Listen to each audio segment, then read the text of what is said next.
Good evening, everyone. Welcome to week number 5 for PPA 500. So we are progressing through our term relatively quickly. For tonight, what we are going to do is talk about public administration, the politics administration dichotomy from Woodrow Wilson, and hopefully you had a chance to take a look at the Woodrow Wilson article. Then we'll also talk about some of the problems with his politics administration dichotomy, and we'll talk about some of the complexity in public administration, then leading us into a discussion of public administration as either being an academic discipline or being simply a subfield within another academic discipline. And we'll kind of give you the basis that you need in order to answer that question. We won't answer that question in class here tonight. That question is something that you'll be answering then on Canvas essay number 4, which is then due next Thursday by midnight. So you've got Canvas essay 4 due next Thursday, and then you also have the midterm assessment due by midnight next Thursday as well. We went through the midterm assessment in class last week. So after we're done with our first half of information tonight on the discipline of public administration, the politics administration economy, you'll have the information you need not just to be able to do Canvas essay number 4, but also to respond to scenario number 4 on the midterm assessment. Then we'll also tonight talk about the theoretical perspectives on the study of public administration. So if public administration is a discipline or a field of study, clearly we have developed some different ways in which we study the phenomena that we study in the field of public administration. So I'll take you through kind of the evolution of the past 150 years of the development of these theoretical perspectives on how we study public organizations. That information then will give you what you need for scenario number 5 on the midterm assessment, and that will probably take us through the lion's share of our time tonight. So that's basically what we have on the agenda for this evening. Just remember, Canvas essay number 4 is due next Thursday, as well as the midterm assessment. So let's go ahead and jump in where we left off. And I believe that was we had gone right up to the very point at which we were going to start talking about Woodrow Wilson and Wilson's classic study, the study of administration from way back in 1887. Wilson, as we know, had a very accomplished career, but we are not here tonight to extol any virtues of Woodrow Wilson. We know that Woodrow Wilson was a history professor. We know that he ascended to be president of the university and then eventually president of the United States. It is important to note, though, that even though Woodrow Wilson is oftentimes credited with the creation of the study of public administration as a separate field, we also have to recognize that he has a very complicated legacy. His legacy is so complicated that there are many schools that are removing his name from their buildings. Princeton is a great example. They have removed Woodrow Wilson's name from the building that houses the Wilson School of Public and International Affairs, I believe it's called.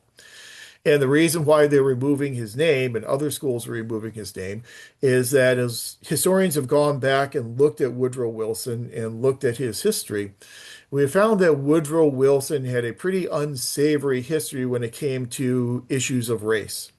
And yes, it's true that Woodrow Wilson was very instrumental in helping to establish and promote the career civil service system in the federal bureaucracy.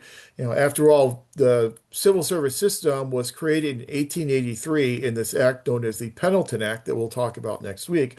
But this Pendleton Act, even though it created the career civil service in 1883, you saw Wilson writing his study of administration article less than 4 years later in 1887. And then when he became president, he was very much an advocate for a career civil service system. However, his motivations are sometimes not what we would hope they would have been. And Wilson sometimes looked at this career civil service system as a way in which he could segregate the federal bureaucracy. So he was using what has turned out to be a very useful term, career civil service, and he was putting it in the service of segregation. And so I think we do have to recognize that as all part of Woodrow Wilson's legacy.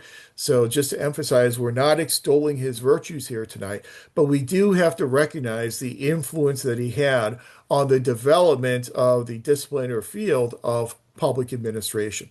And that influence really finds its genesis in this article, The Study of Administration.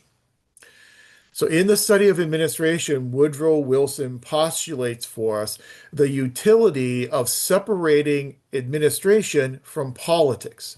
And if we could study public administration as this neutral instrument that is distinct from politics or any particular political regime, then by studying administration separately, Wilson made the argument that we would then be able to do a better job of what he referred to as the quote unquote business of government. He viewed public administration as being the business of government. So if we could strip politics away, we could then focus on administration and study the most efficient and effective ways to do this business of government.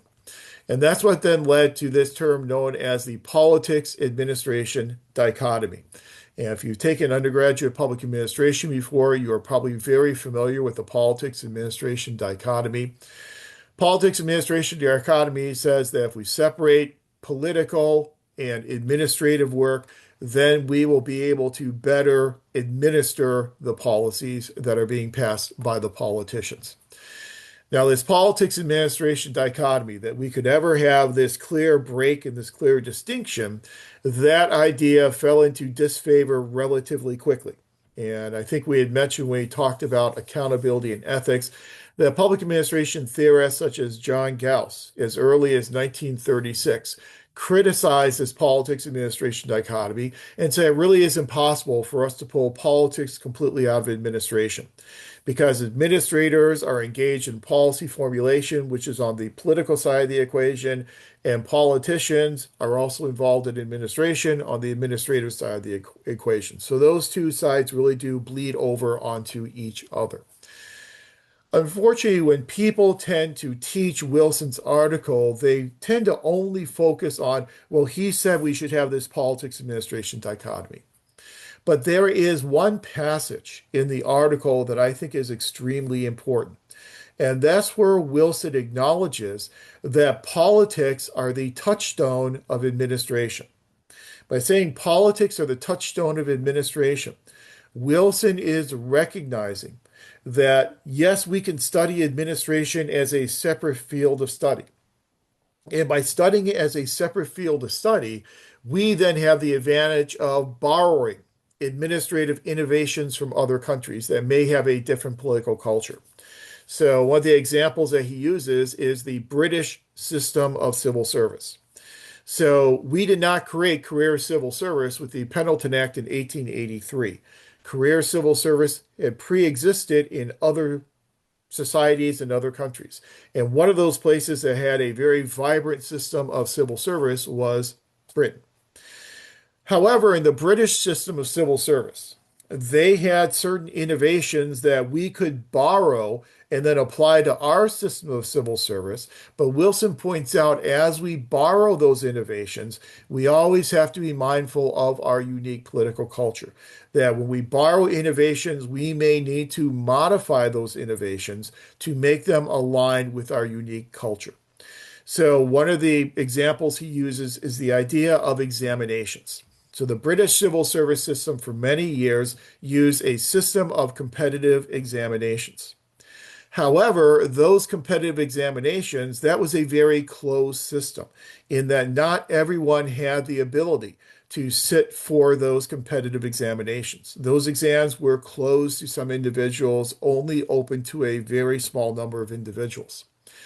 So if we were going to apply examinations to our new system of career civil service, we would have to take what was a closed system in Britain and we would have to modify it into a much more open system to align much better with our unique American political culture. That's politics as the touchstone of administration. But this whole politics administration dichotomy, I think, was useful in creating the seeds and the genesis for the separate study of public administration. But we realized very quickly we could not go too far with this politics administration dichotomy, recognizing that administrative staff share in the political side. They share in policy formulation that occurs over on the political side of the equation. So we recognize today that we don't have this clear demarcation between politics and administration. Rather, what we have is a situation where administrators are involved on the political side and politicians, policymakers are involved on the administrative side. So there is that bleeding over between the two. However, we also recognize that the motivations of elected officials as they make policies will be much different than the motivations of administrators as they are engaged in formulating policies. So we know from David Mayhew and others that elected officials have as their primary motivation getting reelected. So the motivation for being involved in policy formulation for an elected official is to enhance their chances of reelection. Administrators obviously don't have to worry about being reelected. So administrators, when they're involved in policy formulation, hopefully they are involved for a different reason, and that is to make good policy. So even though policymakers and administrators are both involved in formulation on the political side, their motivations can be much and should be much different.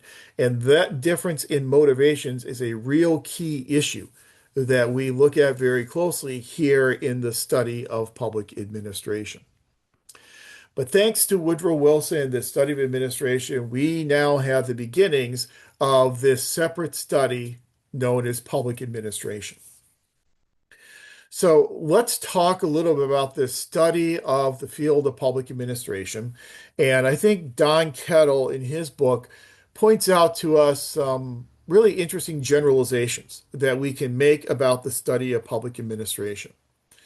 The first generalization that he tells us is that public administration is timeless, but yet it is also time-bound. So public administration is timeless in that there are some maxims of public administration that are as true today as they were 100 years ago. So basic theories and maxims such as if we involve our employees in the decision-making process, they are going to be more likely to then support the implementation of those decisions. The more you involve someone in decision-making, the more likely they are to support the implementation of those decisions. That is something that's true today. That was something that was true in the 1900s. That is kind of a timeless maxim. But we also recognize that we are also very time-bound in that when we talk about those theoretical approaches to studying public administration in a little bit, those theoretical perspectives are all artifacts of their time. So we'll talk about Frederick Taylor and his scientific management. Scientific management was formulated and really got its heyday in the early 1900s at the same time where we had a lot of labor unrest.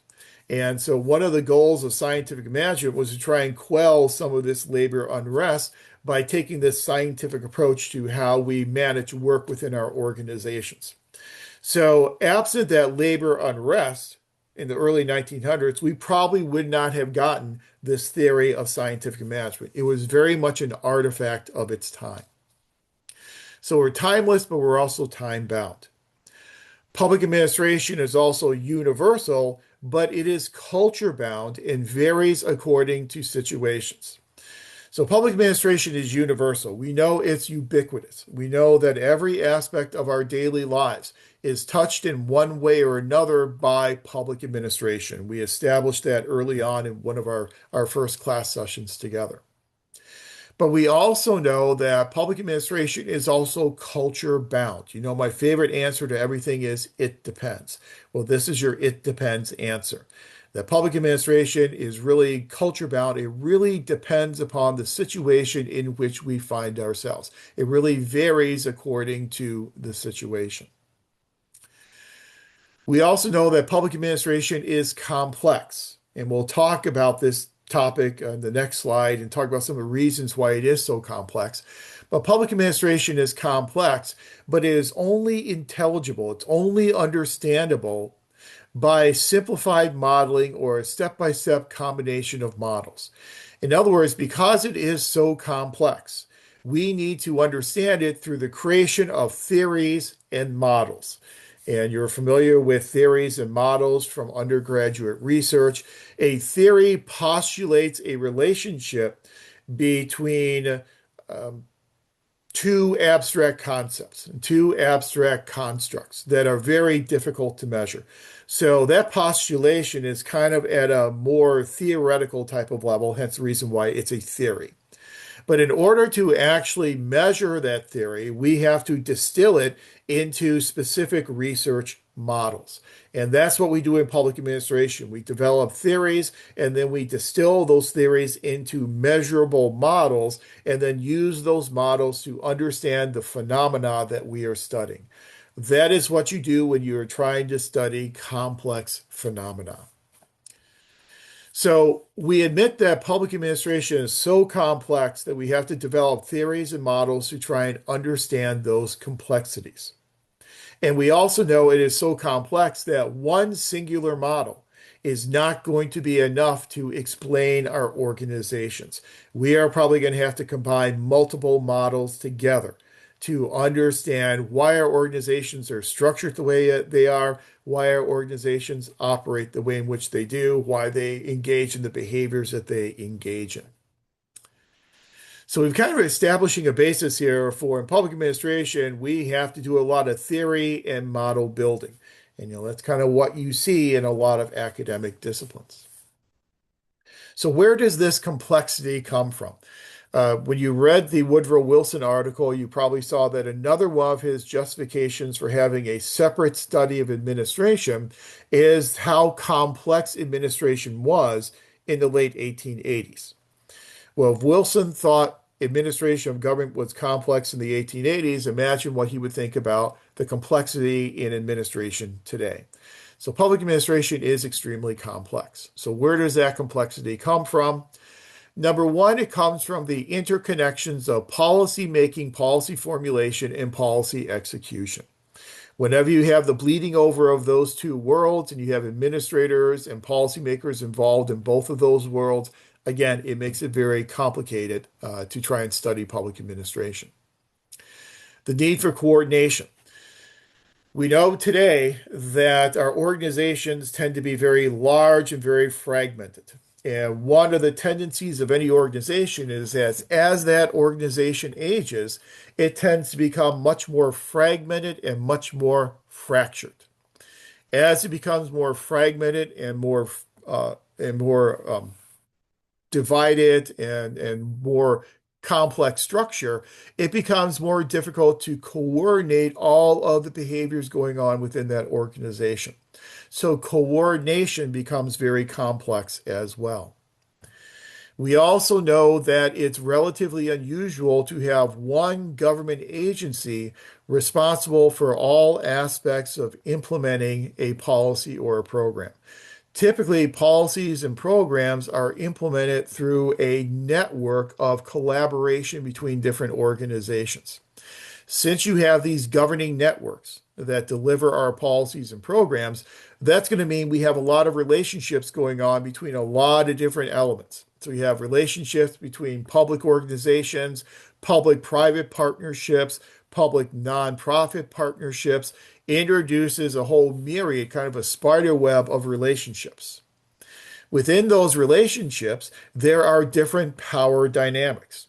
And we had talked about John Gaventa and his three different faces of power. Those three different faces of power, overt, mobilization of bias, and co-optation, they will exert themselves differently in different types of relationships. Again, adding a lot more complexity to our understanding. Public organizations are also floating within the seas of time, meaning that organizations, the way they look and the way they act and the way they respond, will be a function of the time in which they exist. Think about the education department and how it existed in 2024 compared to how it exists today. In 2024, it had a lot of stability in its environment. Today, there's a ton of instability. And there are questions about how long the Department of Education is even going to be in existence. So, the time in which you're operating introduces a lot of complexity. The structure of organizations and decision makings. Some organizations are very top down in their structure. There are these tall hierarchical organizations and very tall hierarchical in the way in which decisions are made.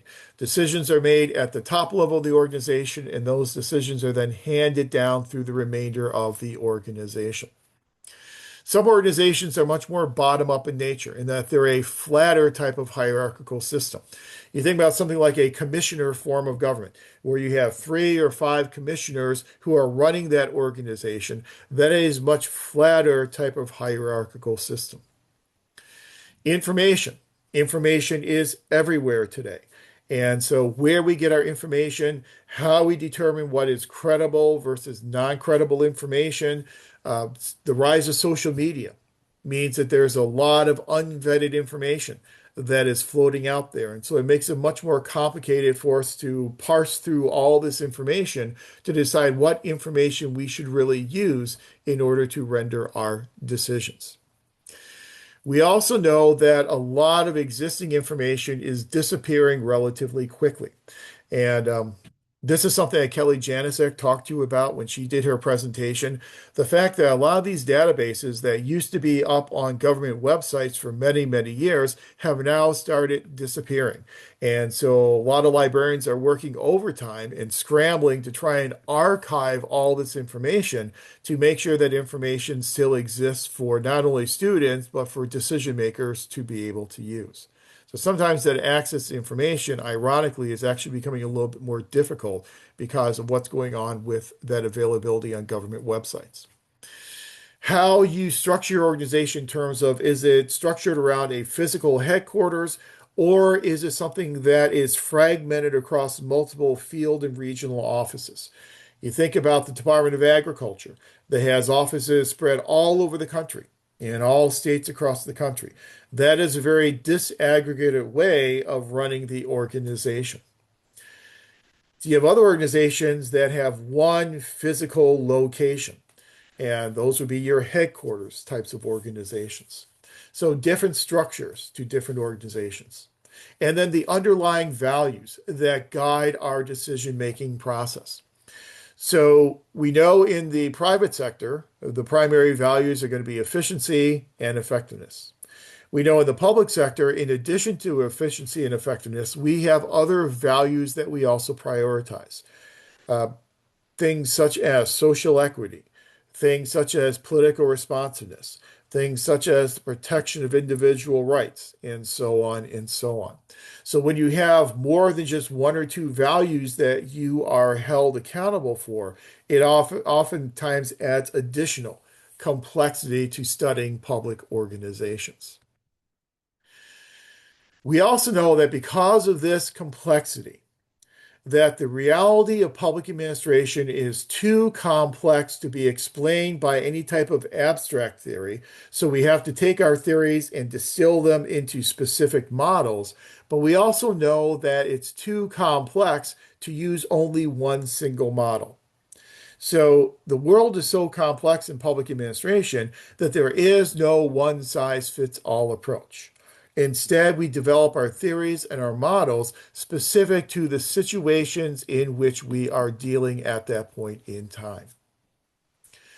So, what we have done so far is we've just kind of established this idea that public administration is kind of distinct from politics, that public administration is a very complex field to try and study.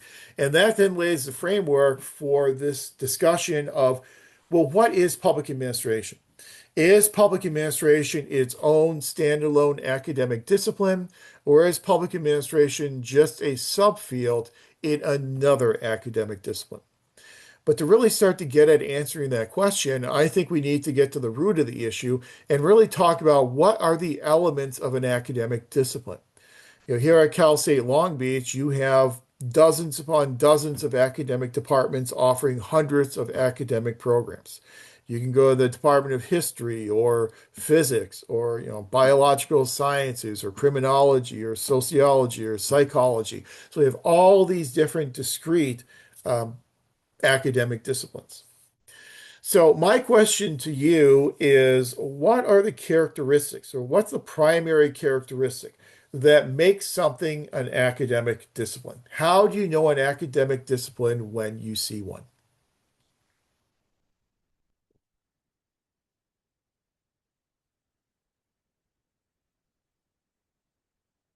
What makes for an academic discipline?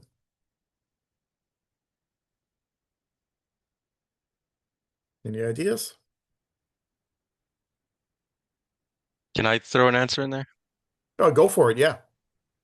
This might not be, I mean, it's just one of the first things that pops in my head, and I'm sure there's more to it, but I would say there's theories on it, studies, case studies, things like Mhm. that have been done for that specific topic or discipline, I guess. Right. Um, yeah, that's just off the top of my head. Yeah. No, that's good. And I would agree with you that in an academic discipline, we are studying phenomena. And that, the idea that we're studying phenomena and that different phenomena exist, I think that kind of leads us down this road to what makes an academic discipline. I would argue that the uniqueness of the phenomena that we study, as well as the uniqueness of the methods that we use to study those phenomena, that those are characteristics that can really set something apart as a standalone, separate academic discipline. So we study unique phenomena and we use unique approaches and unique methods to study those unique phenomena. So you think about history and how a historian goes about their business. So in the world of history, we are looking at past events. So the phenomena that we are studying will be phenomena that has occurred in the past. So the methods that we will use to study those phenomena is we'll probably do archival research. And we'll go back and we'll read the documents that were written at that point in time and the stories and the interactions from the past.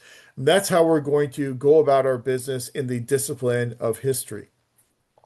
For the discipline of psychology, the phenomena that we are studying is human behavior, and we're trying to understand and explain and predict human behavior. So the methods we'll use will be experiments with human subjects, and that's the unique method that we're going to use to study that unique phenomena. If you're in the world of biology, then you're going to be studying, all these different aspects of nature, whether you're in plant biology or cell biology. And the methods that you're going to use will be experiments, oftentimes experiments that are constructed and held within the laboratory setting. So, as a biologist, you have a lot more control over how you are studying your phenomena. Your experiments are controlled. The researcher has control over the variables and when the variables are being applied, as opposed to if you're in psychology and you're conducting experiments with human subjects can be very irrational. They can be highly unpredictable. And so sometimes it's difficult for you to predict the behaviors of those individuals. So I think that the uniqueness of the methods that we use to study those unique phenomena really is what sets something apart as an academic discipline. Does the study of public administration demonstrate that uniqueness? Does it demonstrate those unique elements? We're not answering that here tonight. That's something that you are going to be answering in Canvas essay number 4. So save your answer for Canvas essay number 4. But in that essay, you'll be answering that question of whether or not public administration is its own unique discipline and then providing a justification for why you arrived at your answer. But my big question that I always like to ask, as you know, is so what? So we've kind of had this extended discussion about public administration as a discipline. So does it really matter? So what? So what if we consider it a discipline or if we think it's just a subfield in another academic discipline? I think that the answer to that so what question is it really does make a difference in terms of how we learn about public administration. So if you look at MPA programs across the country, and a few years ago for our accrediting body, NASPA, I went and I did a study where I looked at all NASPA accredited programs in the country and looked at where those programs were located. And what I found that there was no majority, there was no one place that those programs were located. The most common arrangement, not a majority, but a plurality, would be MPA programs that were offered within departments of political science. So that was a very, very common arrangement. If it's a MPA program that's being delivered within a department of political science, then it's usually seen as being a subfield of the bigger discipline of political science. I think I mentioned to you maybe before that when I got my PhD, I went through kind of a classical political science program. Public administration was one of four comprehensive examination areas for me. So I had presidency, Congress, state and local government, and public administration and policy. So the faculty of that program really viewed public administration as just merely a subfield within the bigger discipline of political science. However, we also have some public administration programs like the one that you are currently in that is offered in a standalone department that is separate and distinct from other disciplines and from other departments. And Emma, you're right. Focus on actions are not undertaken by other disciplines. That is that uniqueness, that unique feature to what we are studying. So here at Cal State Long Beach, this program is offered within the Graduate Center for Public Policy and Administration. The Graduate Center, don't let the term center fool you. We are an academic department. So we are an independent academic department within the College of Health and Human Services. It is a very unique arrangement. Yeah, you don't see a whole lot of MPA programs in colleges of health. It's kind of an artifact of history. And when the program was first established back in 1973, it was its own academic college. It was the College of Public Administration. And it was started by a faculty member named Mel Powell, no relation to me. And when they started this program as a college, it was doing very well throughout its early life. But then the university really started to grow up around it. As the university got bigger and bigger, the College of Public Administration remained too small to exist as a standalone college. So the powers to be at the time came to the faculty and gave them a choice that you could either join the College of Liberal Arts, this well-established large college, or you could join the College of Health and Human Services, this brand new college that was very small and just kind of getting off the ground. So the faculty decided we will join the College of Health and Human Services because we want to be a big fish in a little pond. Well, now that College of Health and Human Services pond has really become very much more of a very large lake. It's, I believe, the second largest college now in the university. And so we're kind of a little fish in a very large lake. But that's kind of the history of how we ended up in the Health and Human Services College. But that's kind of our arrangement. It's offered within its own standalone program. The MPA is the only academic degree that we offer in our department. We have a stateside and we also have a distance learning, but they're the same program. They offer the same courses with the same faculty. So we offer one MPA program. There are other arrangements as well. You have some MPA programs that are offered within colleges of business. And when I was at Ohio State, that's how public administration was offered. It was offered within the College of Business. As a part of the College of Business, it was oftentimes overlooked. And my political economy public economy professor would always make the argument that if you want to know who's a business faculty versus who's a public administration faculty, just look at the car that they're driving in the parking lot. And I think he was pretty much right as he would go and get his 1975 AMC Pacer that he'd been driving for 20 years. So that's another arrangement. So there are all kinds of these different arrangements, but how you view public administration as either a standalone discipline or a subfield will then dictate how you then offer public affairs education. So I think you would ask the people, the faculty in our department, they would say it's a standalone academic discipline. If you would ask the faculty members in my PhD program, they would say it's a subfield within a larger discipline such as political science. So all this is just to kind of get you thinking about answering that question of, is public administration a standalone academic discipline? And that is then what you will be doing in Canvas essay number 4. But kind of regardless of whether you view it as a standalone academic discipline or you view it as a field of study within another academic discipline, whether it's a discipline or it's a field of study, you would assume that people within that field or that discipline will develop their theories and theories to understand their unique phenomena. So, what I'd like to spend the rest of our time tonight is talking about the development of some of these theories to help us understand public organizations and public administration. So, the theoretical perspectives on public administration. So, kind of take you through a development and evolution of how the different schools of thought have developed. And the way in which I kind of like to handle it is that I like to refer to the overarching schools of thought. And so we're going to take individual theories that are similar and we're going to group them together into an overarching school of thought. And we're going to kind of do this chronologically, moving from the late 1800s up to the modern point in time. Now, clearly, covering 150 odd years of public administration theory development and doing that in the limited time we have tonight, that's a challenge. And that's why we are only going to hit the highlights. This discussion that we're having tonight is going to then prepare you to go on to PPA 660 organization theory.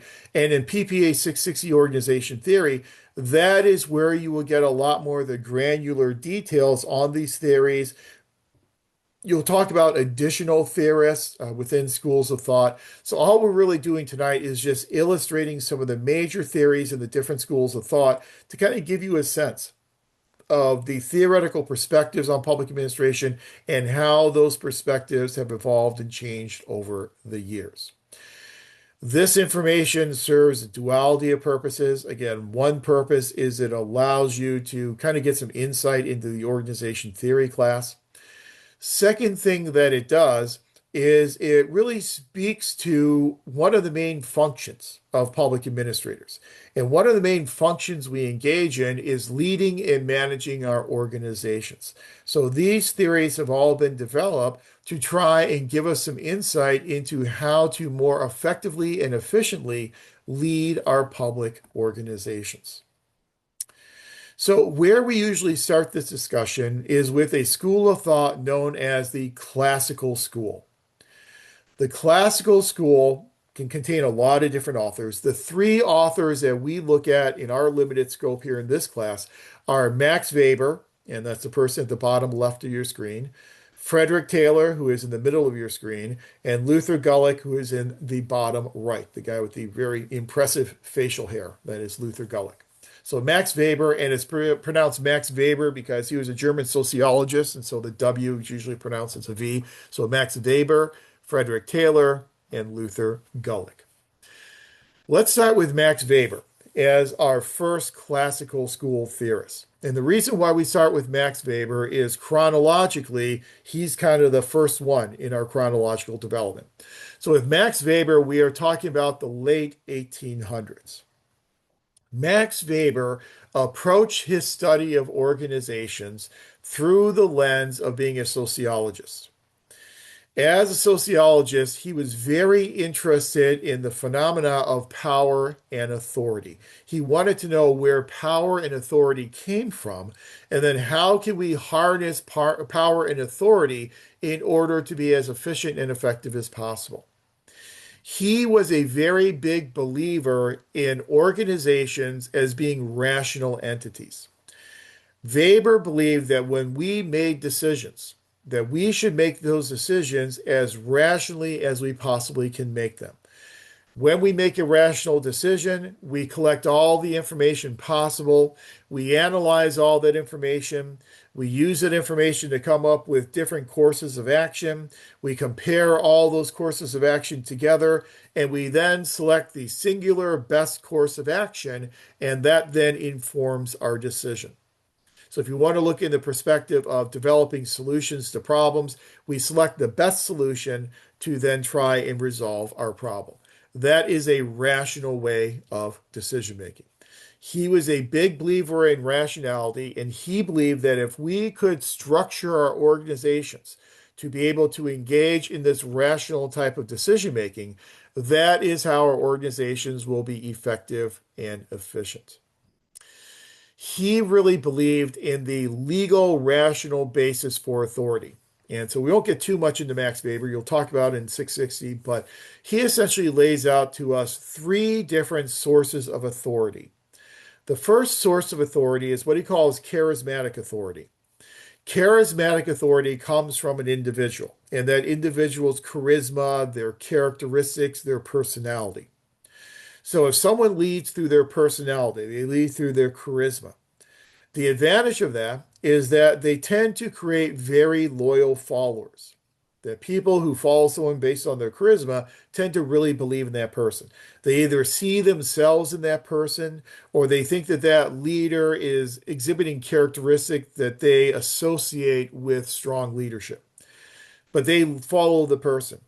Authority in charismatic leadership resides with the individual leader.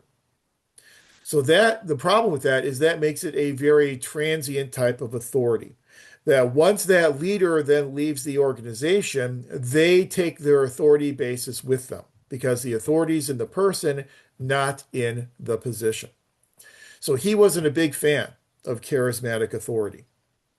The second source of authority, he would argue, was a traditional source of authority. Essentially, we do the things we're doing today because we did them in the past. So if someone traditionally has authority and power, then they'll continue to have that authority and power. It's kind of like a royal family or a divine right of kings, is that the power always gets passed through down through that royal family because that's the way in which we've always done it. He also wasn't a very big fan of the traditional basis. His approach was a legal, rational basis for authority, that authority should come from the rational decision-making processes being done within an organization.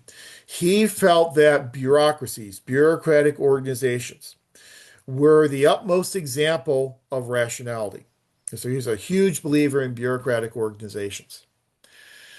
So, what Weber argued is if we could structure every one of our bureaucratic organizations in the same way as what he called an ideal bureaucracy, we could make all of our organizations effective and efficient.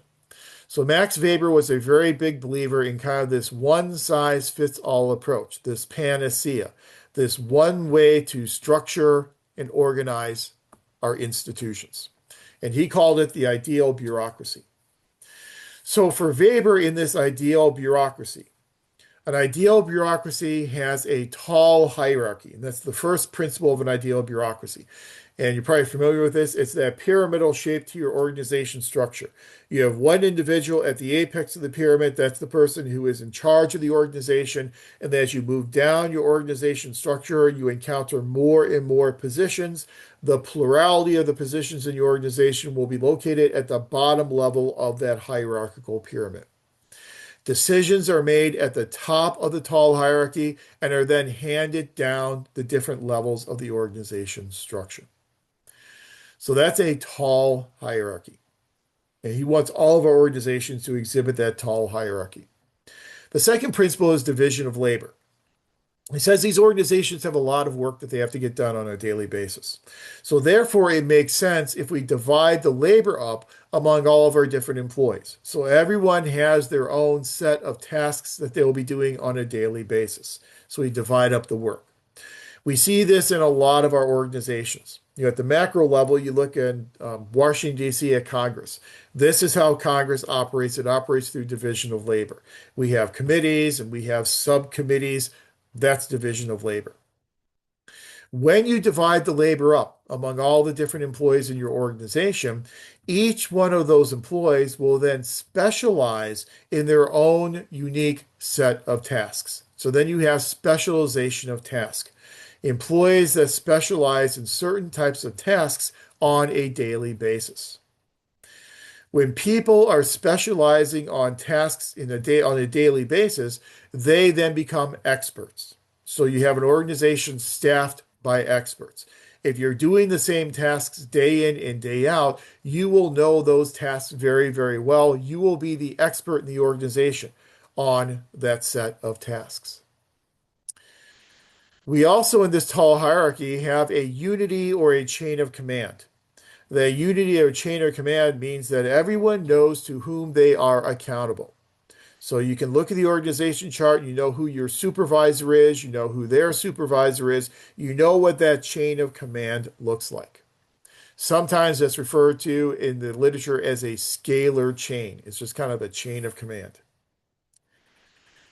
You then also have what's called a span of control, that every one of these managers is only responsible for a limited number of employees under them. So they're not going to be responsible for everyone who works under them. They're going to be responsible for a limited span of employees. So maybe a limited number like three or five or seven.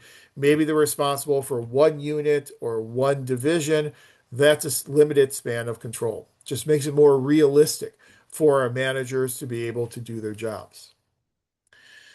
Then you also have the principle of professional career employees. These are employees who have the requisite knowledge, skills, and abilities to be rational in making these types of decisions. So they are professionals, they have the right skill set, and they're also considered career employees. They look at this organization as a place that they are working for a career. And everything is written down. So you base everything, all your decisions on written documentation. So all of our policies, all of our procedures, all of our rules and regulations will be written so that we can rely upon that written documentation to make decisions. The good thing about having written documentation is it allows you to treat people equally. So here is one set of rules. This set of rules is going to be applied to everyone in an equal fashion. The downside, obviously, of written documentation is red tape. If you get too much written documentation, we start drowning in it. There's something called goal displacement. And when you get to 660, you'll talk about a theorist by the name of Robert Merton, Merton. And Robert Merton makes the argument that one of the primary bureaucratic dysfunctions is goal displacement, in which members of the organization will establish as their goal adhering to rules and regulations instead of serving their clients and beneficiaries. So the goal becomes adhering to the rules as opposed to the goal being to serve your beneficiaries and your clients. So that's the downside of written documentation. But essentially, what Weber is telling us is here's your magic bullet. You want to make your organization efficient and effective, make it into an ideal bureaucratic structure. His focus was on the structure of the organization. His focus was also a very macro level focus, meaning it was an organizational type of focus. The goal was for the organization to achieve its goals. That was an organizational, a macro level, an aggregate level type of a focus.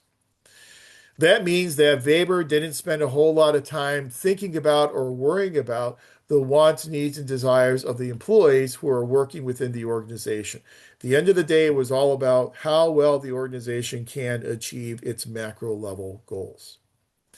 So that's our first classical theorist, Max Weber. Again, he was writing in the late 1800s. He came at this idea of studying organizations from outside of the public sector. So his focus was not necessarily on public organizations, it was on bureaucratic organizations, kind of wherever they fit in terms of whatever sector they came from.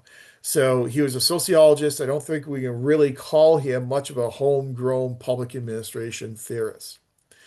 But his approach, the structure that he laid out for us, an ideal bureaucracy, these are things that we obviously have in our modern day organizations. And if you're working in an organization, I'm sure you can see most of these things.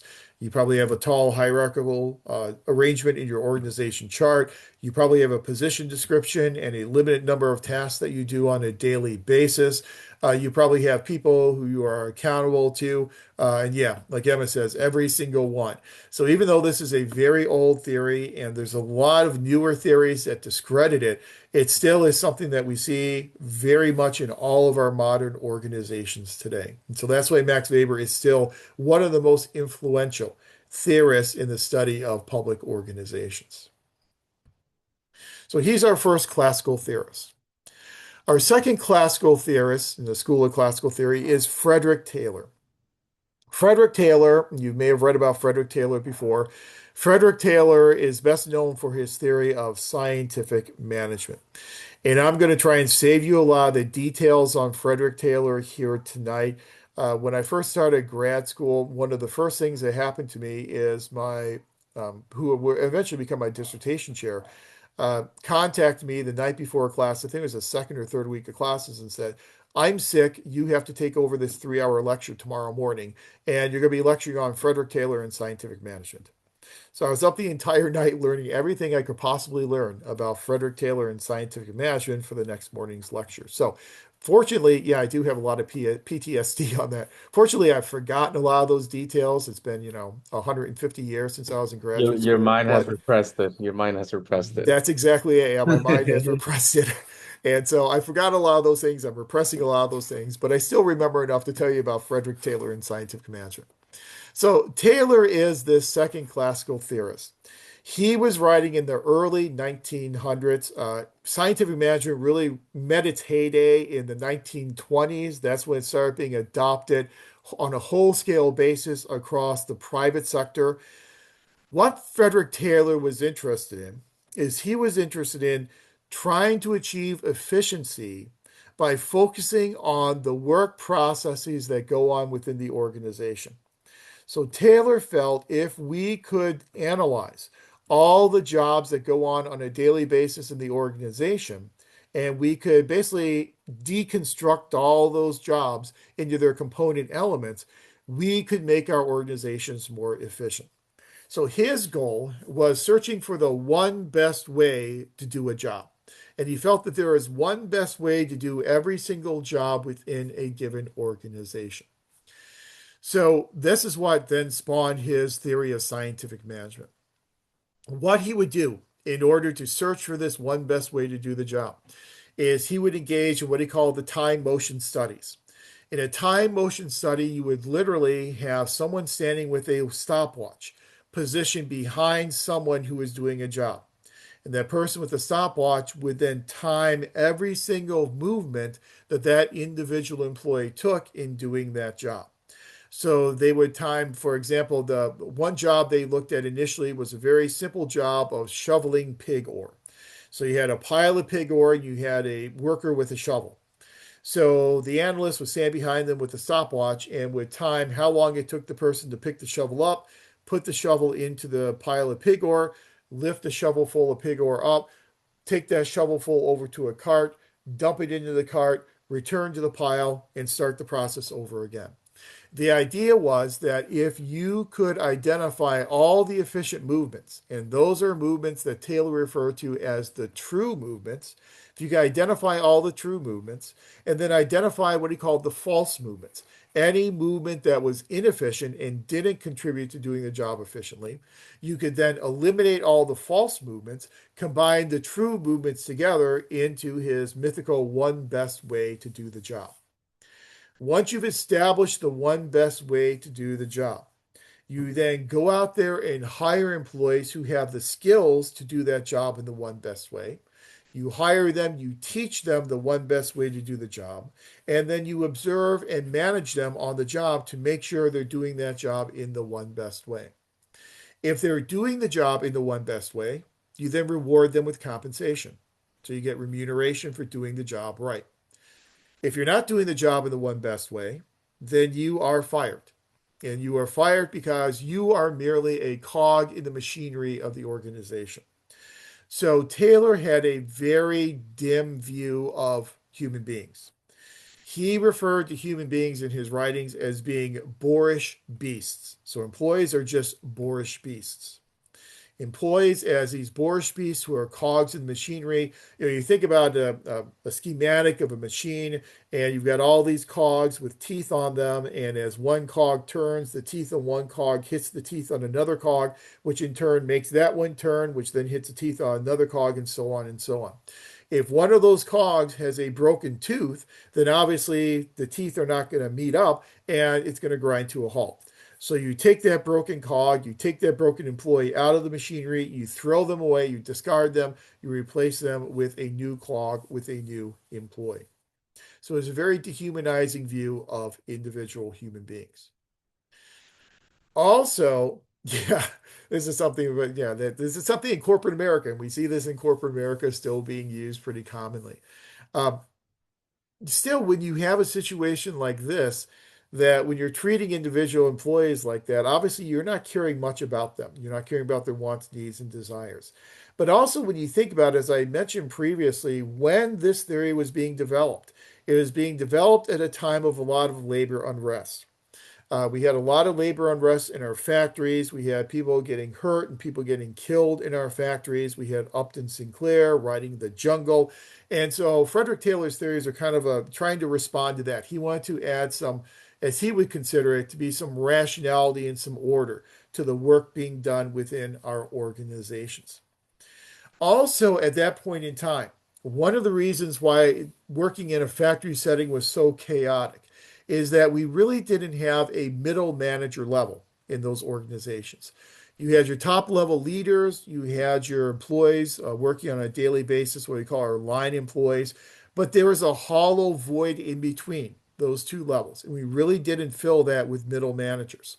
So part of scientific management was you would not only train employees in the one best way to do the job, but you would also hire and train managers in the one best way to do the job. And then you'd have this middle management level that could observe and direct the work of those employees and hold those employees accountable for working in the one best way.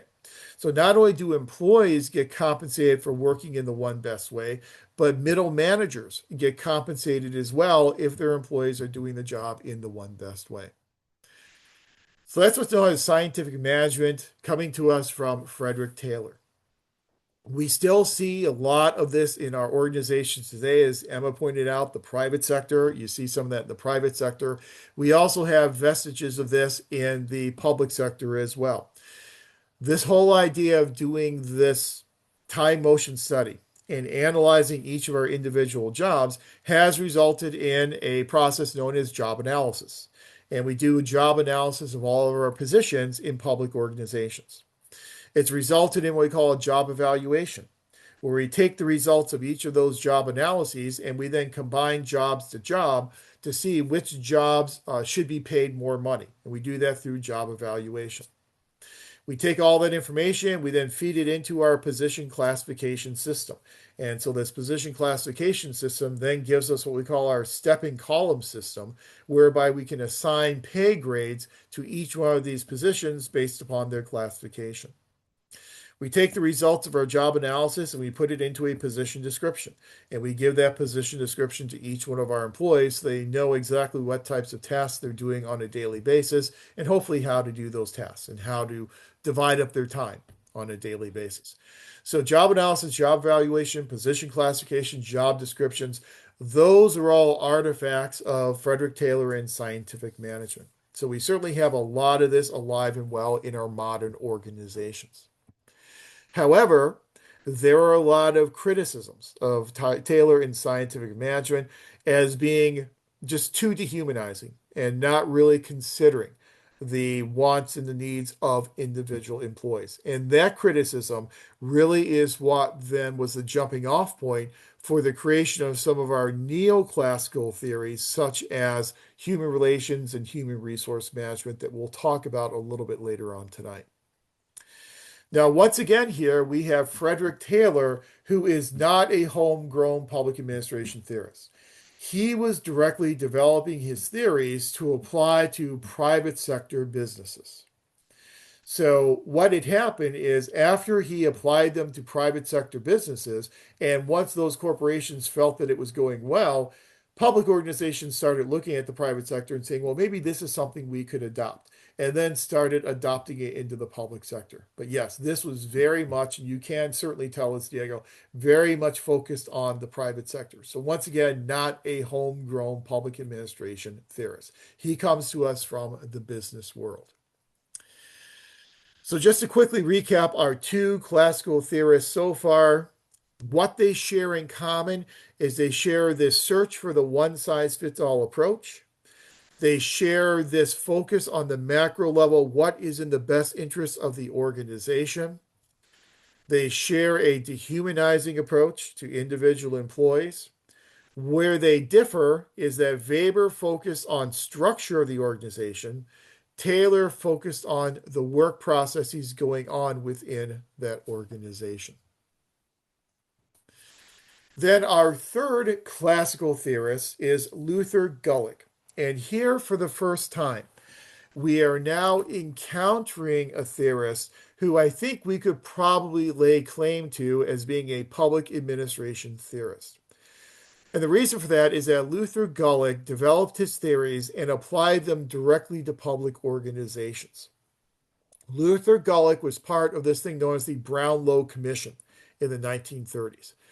And the Brownlow Commission was created by Congress to try and study federal organizations and the entire federal bureaucracy to come up with strategies for reorganizing the bureaucracy to make it easier for the president to manage. So in the 1930s, we're in the middle of the New Deal. We've got the creation of all these new programs, all these new what were called alphabet agencies to administer these programs. We had an explosion in the size of the federal bureaucracy. So much so that it became impossible for one singular president to be able to manage this ever increasing federal bureaucracy. So the Brownlow Commission was created in order to try and reorganize the bureaucracy to make it easier for the president to manage. Luther Gulick, when he developed his theories, he was then able to include his theories in the recommendations for the Brownlow Commission to reorganize the federal government. So we will lay claim to him as a public administration theorist. Luther Gulick is best known for his contributions to principal school of thought. Luther Gulick believed that there were some universal principles that all managers need to rely upon in order to make their organizations effective and efficient. We've covered these before when we talked about the Graham Allison article. This is what Graham Allison called the what of management. Remember, Graham Allison said the similarity between public and private organizations is in terms of what they are doing, the functions that they're carrying out, all these principles you see on the screen. The difference is in how they carry out these functions and principles. So the principal school, POSCORP, one of the worst acronyms ever created. Planning, organizing, staffing, directing, coordinating, reporting, and budgeting. We all engage in strategic planning. We all engage in organizing the work that goes on within our organizations.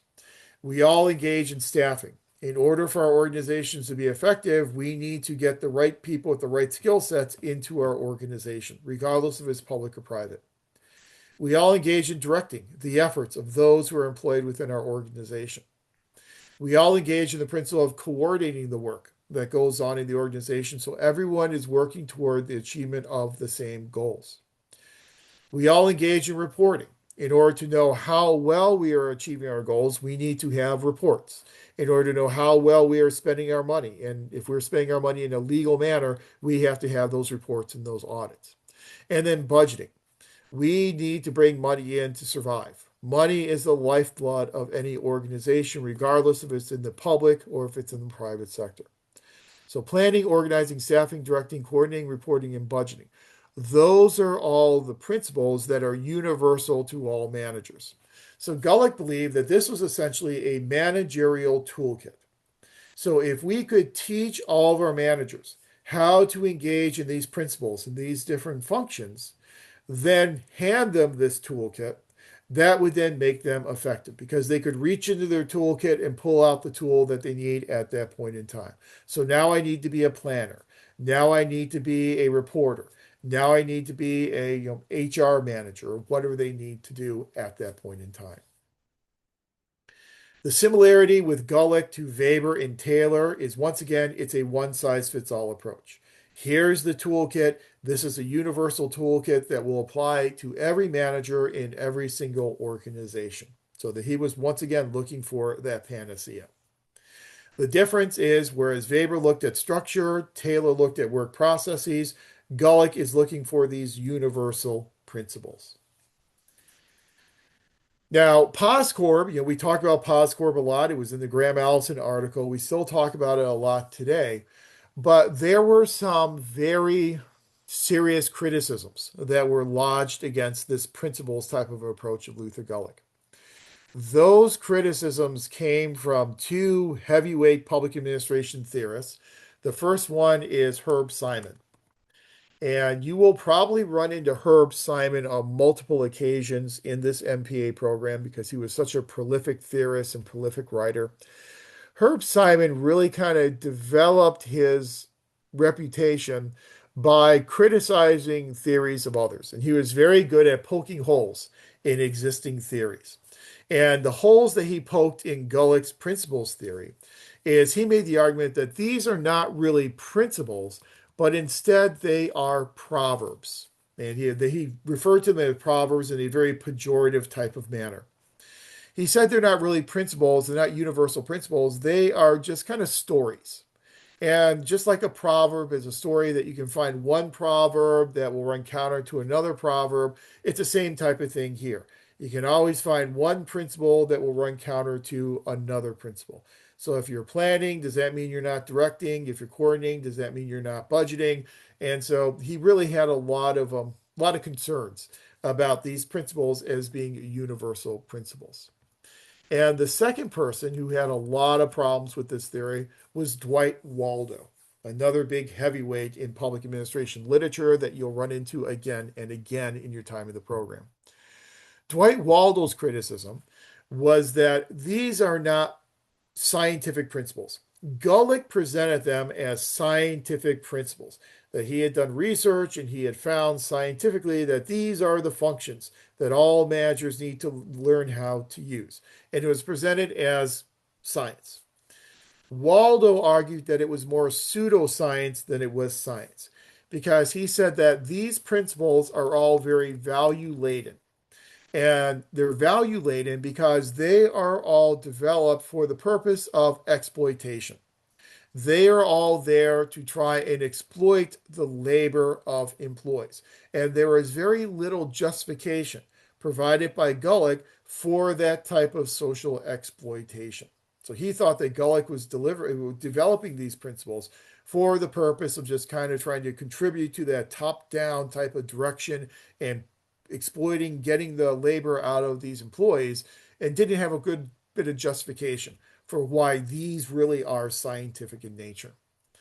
So Simon and Waldo's criticisms, I think, do erode the principal school a bit.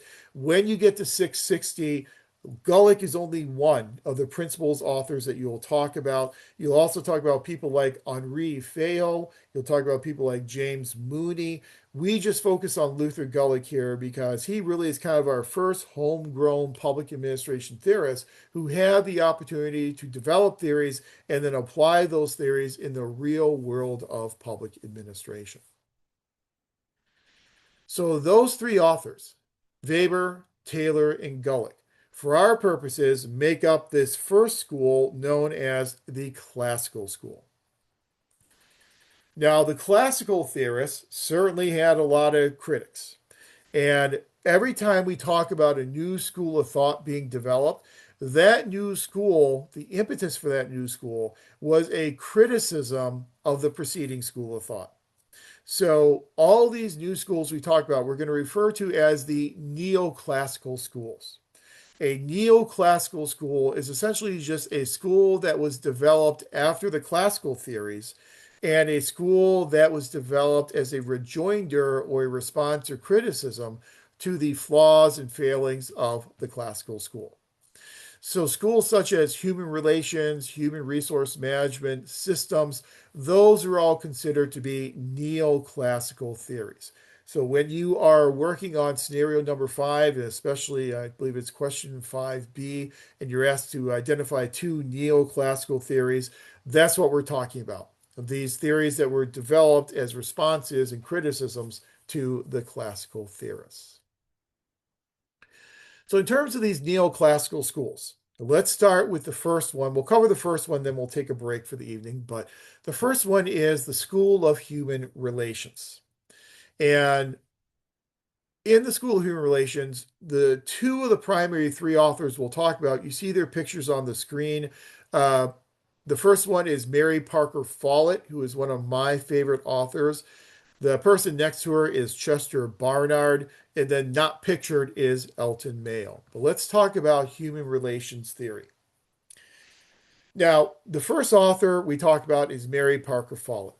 And to be completely honest with you, when you take your 660 course, depending upon who your instructor is, they may or may not refer to Mary Parker Follett as a human relations theorist.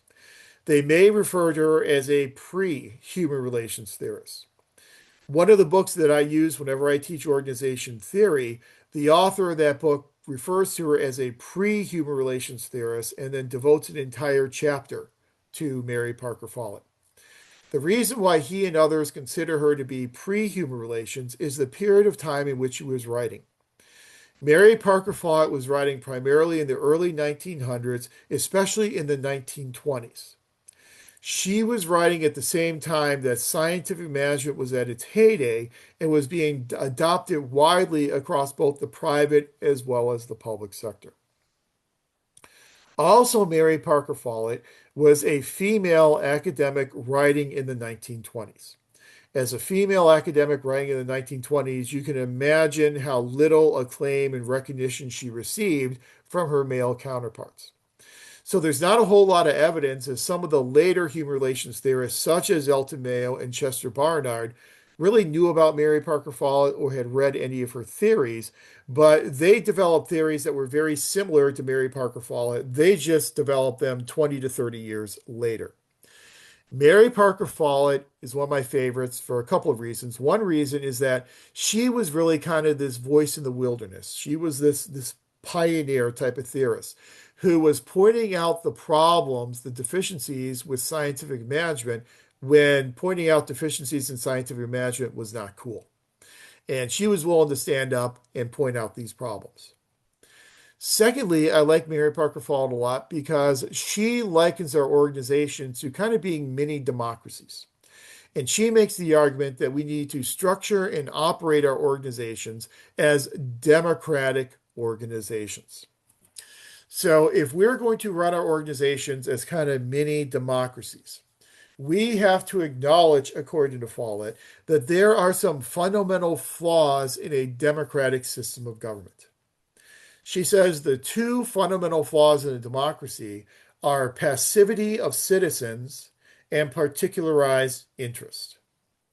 Now, that first flaw of passivity of citizens, that first flaw means that in a democracy, people participate in their own governance. And we talked about that way back when we talked about American government.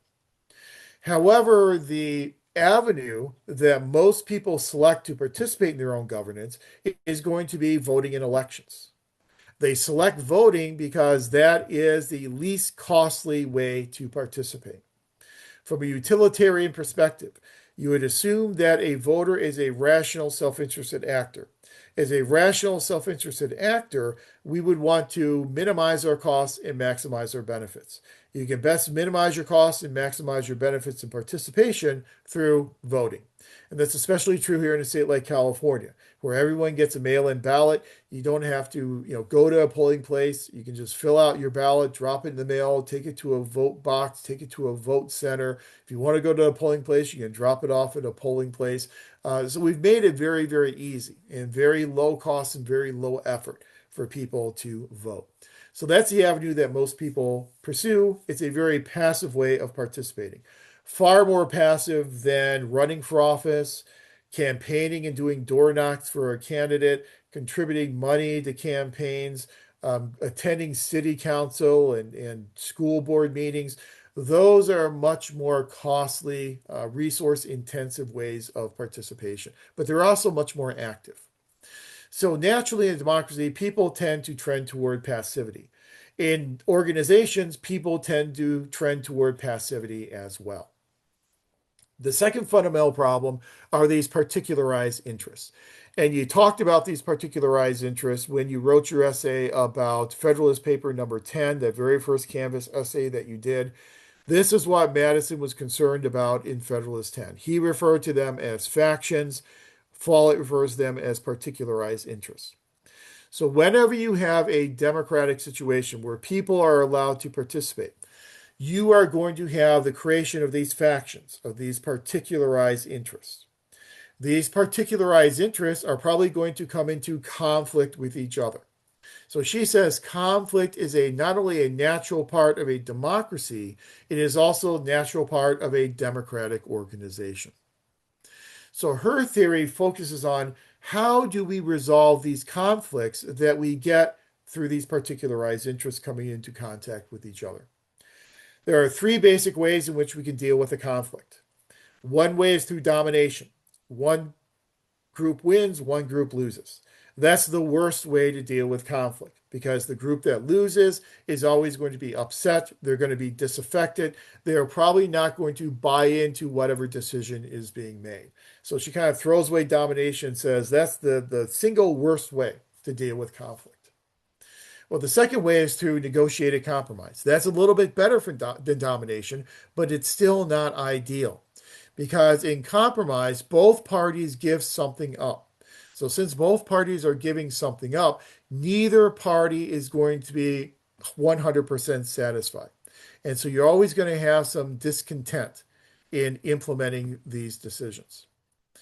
The most appropriate way is through integration. So, what she says is in a democratic organization, we allow people to participate and we incentivize their participation. We try and make them less passive members of the organization. So we get them to participate, we get them to talk with each other and interact with each other. By interacting with each other, you have a process known as interpenetration, where the ideas and opinions of one person will hopefully interpenetrate into the ideas and opinions of another person. And so maybe I never thought of the issue from your perspective until I heard you talk about it. Now I'm thinking maybe there's some validity to that. That's the process of interpenetration. Once these ideas interpenetrate from one person to another, that then allows for what she calls integration. Integration is taking all these different opinions and combining them together into a new solution to a problem. So we are going to take them all together, we're going to assimilate them, and we're then going to use them to create a new solution. That new solution, once it's created through integration, everyone who participated has had a hand in the creation of that decision. So therefore, they are going to be more likely to support that decision. So to create an organization that is democratic, we have to first foster and incentivize communication and participation.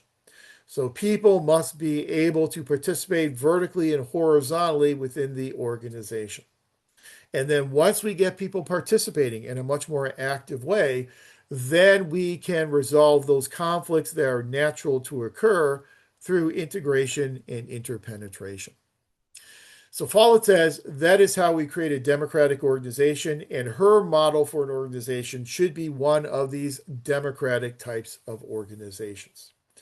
She was mortified by some of the writings of Frederick Taylor, and when he referred to people as bourge beasts and having no inherent value, she felt that individual employees had the ability to participate in the decision making within an organization as long as we provide them with the democratic avenues in order to do so. So we can see how different Mary Parker Follett is from our classical theorists. She is now talking about participation, allowing employees to engage in decision making. That was simply not a part of Gulick, Taylor, or Weber. However, Mary Parker Follett, there are a couple of criticisms that have been lodged against Mary Parker Follett. One criticism is that she was promoting participation for the purpose of getting employees to buy into the decisions. And those decisions would then help make the organization more effective and efficient. So critics of Mary Parker Follett would say she was still looking at this macro level approach of what is in the best interest of the organization. So encouraging participation, resolving conflict, that was all being done to benefit the organization more so than benefiting the individual employee. And that was one major criticism. A second criticism lodged against Mary Parker Follett is that this is a very altruistic way to run an organization, but there are questions about how realistic it really is. We know that the more people we involve in the decision making process, the more difficult it becomes to make decisions, the more lengthy our decision making processes become. And so sometimes our organizations are in a very challenging environment where they have to respond very quickly to changes in their external environment. Can you change and adapt that quickly if you are being this democratic organization? Some critics of Mary Parker Fall have said you cannot. And so they'll choose a little bit too idealistic with this type of a democratic organization. I'm a big believer in not making the perfect the enemy of the good. So I agree that there are limited situations where you cannot be democratic and you have to move very quickly and decisively. But that doesn't mean that you throw away the idea of being a democratic organization. Again, there are situations and gradations of democracy that you can still build in to your organization. So that's Mary Parker Follett. In this class, we consider her to be our first human relations theorist, even though from a chronological perspective, she was writing before the other relations theorists, a couple, 2 to 3 decades before. I still categorize her in with human relations theory because she really did have such a stinging rebuke of the classical theorists like Weber, Taylor, and Gulick. Our second human relations theorist is Chester Barnard, but I think we're about due for a break if the clock on the wall is not lying to me. So, um, 13, let's take a break until 5:35. Come back at 5:35. We'll talk Chester Barnard and Elton Mayo, kind of wrap up our human relations school, then talk about some of the flaws of the human relations school that then gave rise to our next school of thought, which is human resource management theory. So take a break, come back at 5:35, and we'll move into a discussion of Chester Barnard.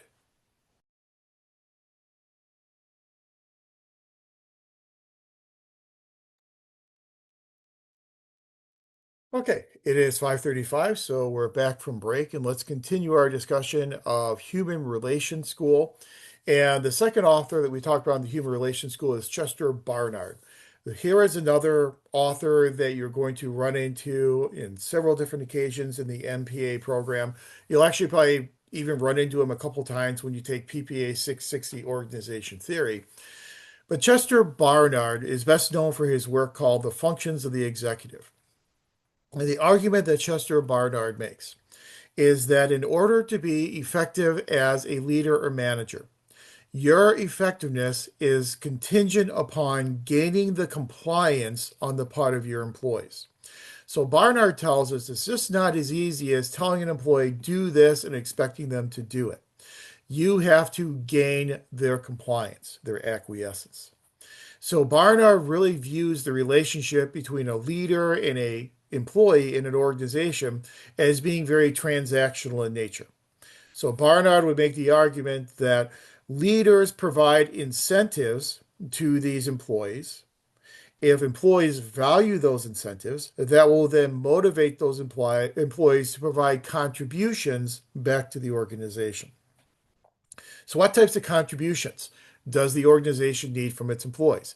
Well, it needs contributions such as their time and effort, their expertise, their loyalty. So, those are all in the others, but those are kind of the examples of the contributions that we need to get from employees. So, we get those contributions through providing what Barnard called selective incentives. But you need to make sure that the incentives that are being provided to the employee in order to induce these contributions, those incentives must be something that the employee actually places a value upon. That's something that's come to be known as a valence level. So the valence level is how much that employee values the incentives that are being provided to them. So that will vary depending upon individual employee. So there are some employees who will greatly value being named Employee of the Week. And so if you name them Employee of the Week, that will be enough of an incentive to get them to provide those contributions. Other employees don't care one bit about being named Employee of the Week, and they want something more tangible in terms of an incentive. Maybe they want more flexibility in their schedule. Maybe they want more flexibility in making decisions. So those are all different incentives, and you have to understand the valence level that each employee places upon that incentive so that you are providing the right mix of incentives to garner these contributions. The complicating factor, according to Chester Barnard, is that every employee also has a different, what he calls, zone of indifference. That sounds kind of strange, a different zone of indifference.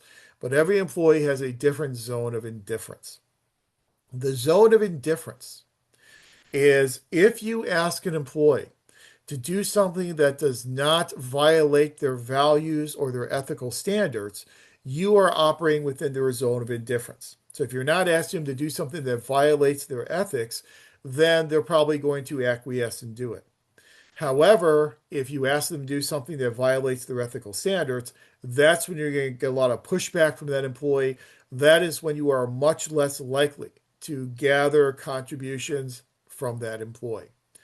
So really kind of the big moral of the story here with Chester Barnard is it is important for us to understand employees because employees are different. They're individual human beings. Each employee has their own valence levels for these selective incentives. Each employee has their own zone of indifference. So you need to know your employees, you need to understand your employees before you can know the right sets of incentives to provide them and know what types of things you can ask them to do that they would be more likely to comply with. So there's a burden that is placed upon leaders, it's incumbent upon leaders to understand those differences between their employees. So employees are no longer just cogs in the machinery as they were for Frederick Taylor. They're no longer those boorish beasts. Now they're real human beings who have differences, and we need to understand those differences in order to make our organizations effective. For Chester Barnard, an effective organization is an organization that is achieving its goals. And that's how he defines organizational effectiveness. An organization that is efficient is an organization where the contributions that you're getting from your employees exceed the amount of dissatisfaction on the part of those employees. So you ask them to do things, you get contributions, but you want to get those contributions that have a higher value than the net value of the dissatisfaction on the part of those employees. Because clearly, if you're asking them to do too much, things they don't want to do, that's going to lead to high dissatisfaction levels. That's going to lead to them not giving you those contributions and perhaps even lead them to leave the organization. So that's Chester Barnard and his kind of transactional theory of how leaders and managers interact with each other. Again, Chester Barnard here is looking at the ultimate goal of making the organization effective and efficient. So he's not yet placing a value on the wants, needs, and desires of individual employees. He recognizes that there are differences between employees, but that is a means to an end. That is the means to then extract the contributions from them that will then make the organization effective and efficient. Chester Barnard, again, in terms of chronologically, he was writing well after Mary Parker Follett. Most of his writings, 1940s or so. And then our third human relations theorist is Elton Mayo. And if you've taken any psychology courses, any organization courses, you're probably very familiar with Elton Mayo.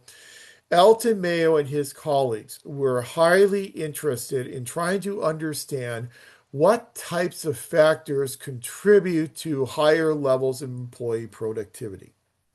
And so, as a good social scientist, and there's very much of a psychological basis and background coming from Elton Mayo, but if you want to understand why people do what they do, you have to understand them as social creatures. And so Elton Mayo and his colleagues did a series of different studies, a bank wiring study, and all kinds of different studies. The one that is, I believe, most famous and the one that is most appropriate for our discussion tonight are his Hawthorne experiments. So, the Hawthorne experiments, if you've read about these before, you know that Mayo and his colleagues went into the Hawthorne electrical plant, and that was their case study.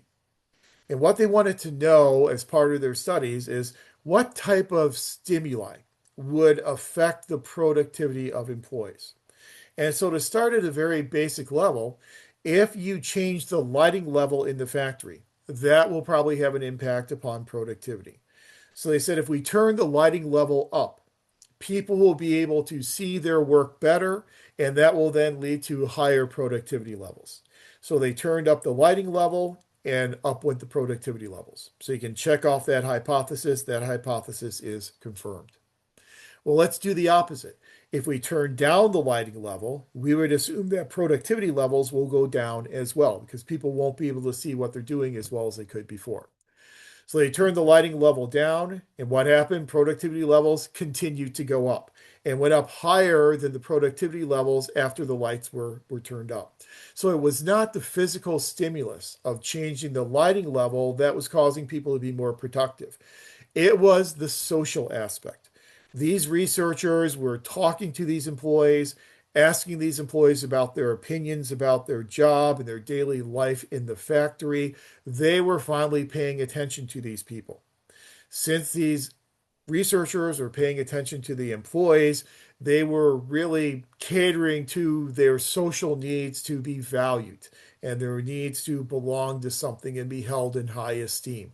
And so it really was the social stimulation that was increasing levels of productivity. And that's their first major finding that's important for human relations theory, that organizations are social organizations. They are social environments. If we only focus on the technical aspect of an organization, we're going to overlook the social aspects. And then number two was the importance of groups. So what they did is they also then placed people into groups. And they recognized that the productivity of groups oftentimes exceeded the productivity of individuals. Well, one reason for that is just natural that if you put people together in a group, you have a collective of their skills and abilities. And usually, a collective of skills and abilities will exceed the skills and abilities of a singular individual. So it kind of makes sense. But it really went beyond that, though, because they recognized that productivity of the groups was also going up because of internal pressure that members were placing upon each other. So if you had one member of the group who is not pulling their weight, so to speak, and not working hard enough, they were making the rest of the group members look bad. So the rest of the group members would then exert pressure on that person to get them to work harder and increase their productivity. Again, the recognition of the environment as being social as well as being technical in nature. So the contribution here from Elton Mayo is recognizing organizations as social environments. Now, taken together, Mary Parker Follett, Chester Barnard, and Elton Mayo as human relations theorists. Yes, they did mark a great departure from the classical theorists in terms of paying attention to individual employees and recognizing differences between different human beings. So they're not just the replaceable cogs. However, they were all still focused on that macro level. What is in the best interest of the organization? For Mayo, it was how can we increase productivity levels? It just happened to be by doing it through these social types of strategies. For Chester Barnard, it was how do we make our organization more effective and help our organization achieve its goals, which through doing the right types of transactions to get the right contributions from our employees. Mary Parker Follett, how do we make organizations more effective? By allowing people to participate in decision making and making our organizations more democratic in their deliberative processes. But at the end of the day, for all the human relations theorists, it was still about the macro level. How can we benefit the organization? And that was the primary criticism that our next school of thought had for the human relations school. And this is kind of the difference here between the human relations school and this next school known as human resource management school. The human resource management school didn't just ask what was in the best interest of the organization, but they were also concerned about what is in the best interest of individual employees.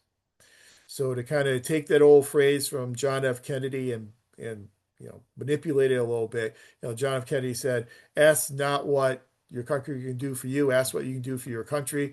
Well, here, human resource management theorists are saying, Ask not just what the individual can do for the organization, but ask also what the organization can do for the individual. So our goals here are not just organizational goals, but in human resource management theory, there are also goals for the individual. And that goal for the individual is to help that individual develop as human resources, to help them develop to their utmost potential. So that's the big difference between human resource management and the earlier human relations theorists. So human resource management, we're looking at 50s and 60s, 70s, on into the current point in time, because human resource management theory is still very much alive and well in our modern organizations. So the three authors that we focus on in the School of Human Resource Management are Abraham Maslow, Douglas McGregor, and Chris Argyris. If you've done any psychology work, you're probably very familiar with Abraham Maslow and his hierarchy of needs. Maslow tells us that every individual has this hierarchy of needs. And some of those needs are what they call deficiency needs, and some of them are growth needs. You see in the pyramid on the right side of your screen, that is the basic Maslowian hierarchy of needs. So, of these five needs in the hierarchy, the bottom four needs are considered to be deficiency needs, meaning that people are motivated if they have a deficiency in one of these needs.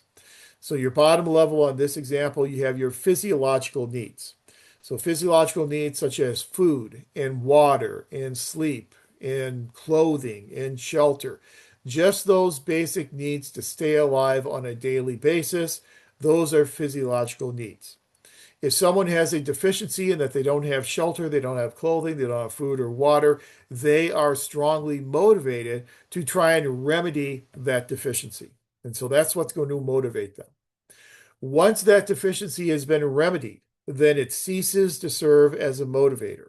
So once they've got all the water and food that they need, they're no longer motivated by water and food. So you move to your next level of needs, which are the safety needs. Safety needs, everyone needs to feel safe and secure from harm.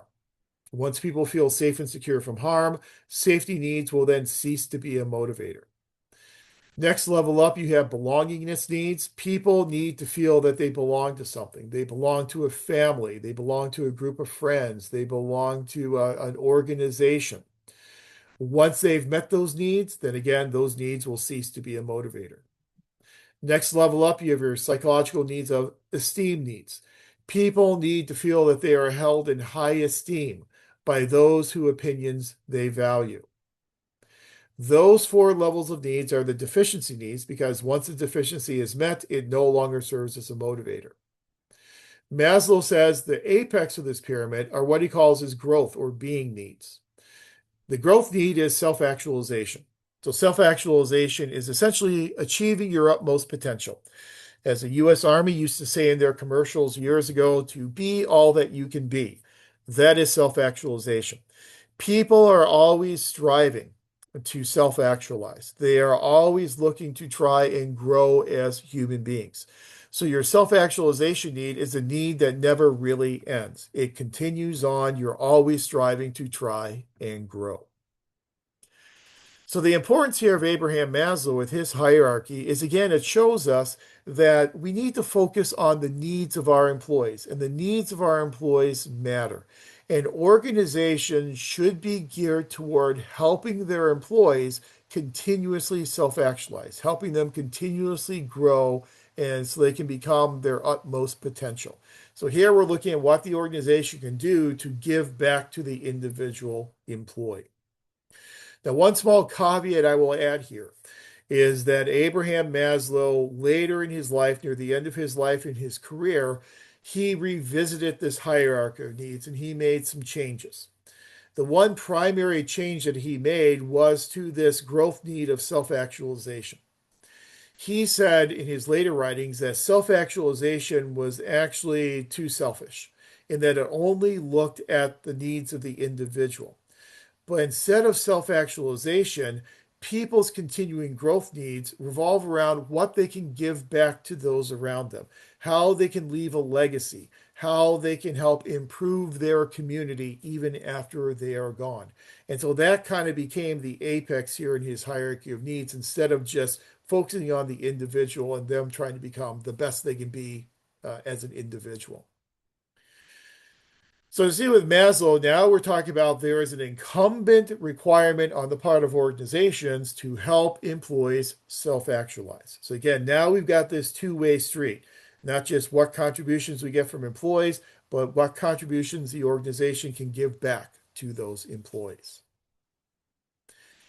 Abraham Maslow comes to us from the world of psychology, so certainly not a homegrown public administration theorist. Douglas McGregor, who was a big believer in Abraham Maslow and his hierarchy of needs, then presents us with his management theories of Theory X and Theory Y. McGregor focused on management, and so a lot of his theories crossed over private as well as public sector. McGregor believed that we could view employees in two different ways. One way you could view an employee is as a Theory X individual. A Theory X individual is someone who is lazy, they're not terribly intelligent, they're not very creative or innovative, they would rather recreate than engage in any type of work. It was a very negative view of individual employees. Contrast that then to Theory Y. In Theory Y, we have a view of employees as being just the diametrically opposed perspective. They are not lazy, they are motivated, they are intelligent, they are aspiring to supervisory positions. They can be very creative and innovative, so it's a much more positive view of employees. Well, so what?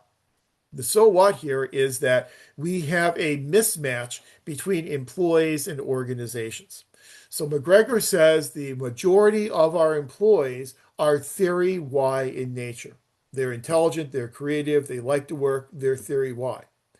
But they are shoehorned into a Theory X organization. So most of our organizations are classical Theory X organizations. Most of our employees are Theory Y organizations. That, according to McGregor, is the problem. So what organizations need to do is they need to work to transform from being Theory X to being more Theory Y in their orientations. And he argues one of the best strategies for an organization to become more Theory Y is what he calls job enrichment. Job enrichment is where you have employees participate in the design of their daily work. So they can help design their jobs so they can acquire the skills that they need in order to self-actualize, in order to become all that they can be.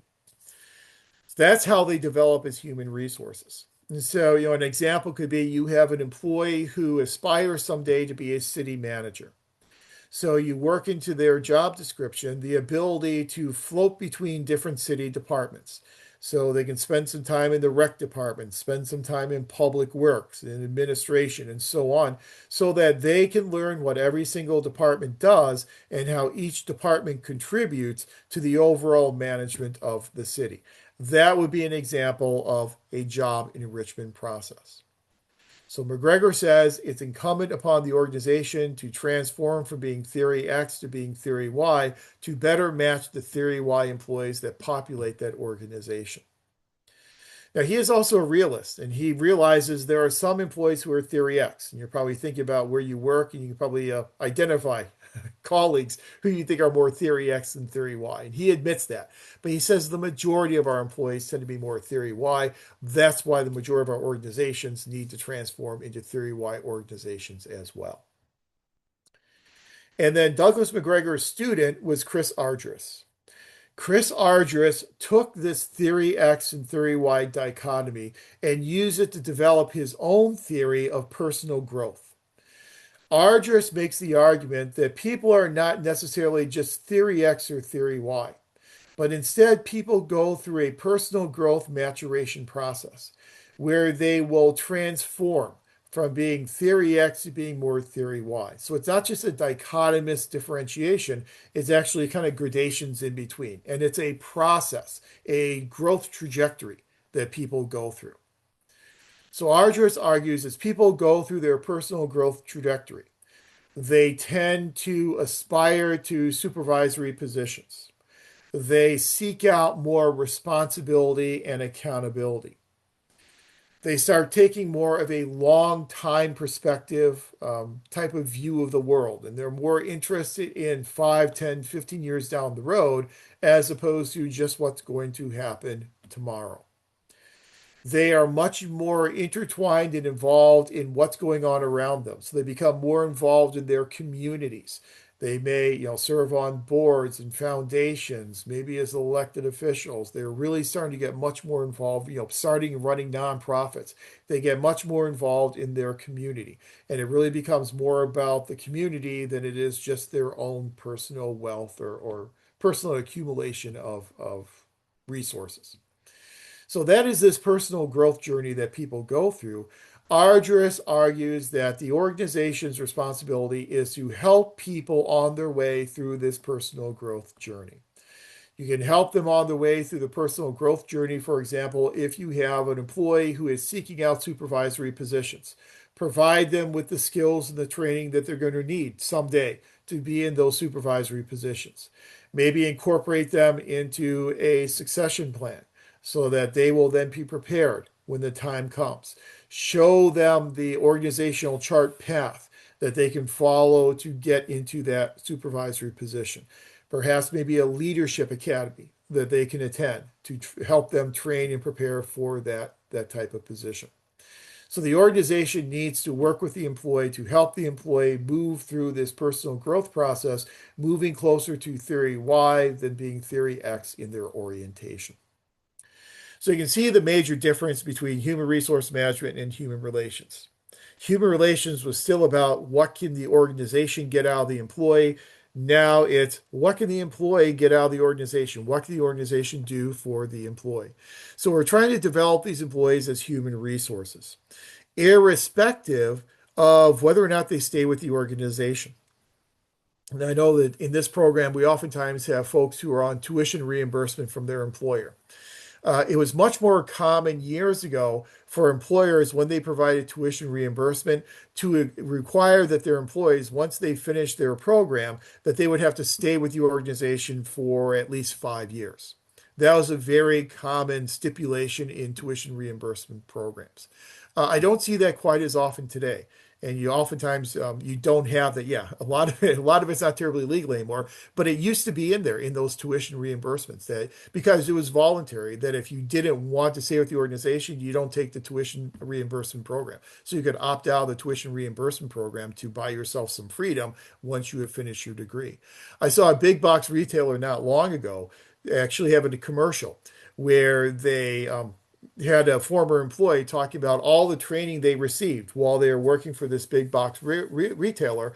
And when they got their training, they have now moved into a supervisory position at another company. And that was absolutely fine with this retailer. And they're fine with people moving on because the goal is developing people as human resources, even if they're not going to hang around to give those skills back to the organization.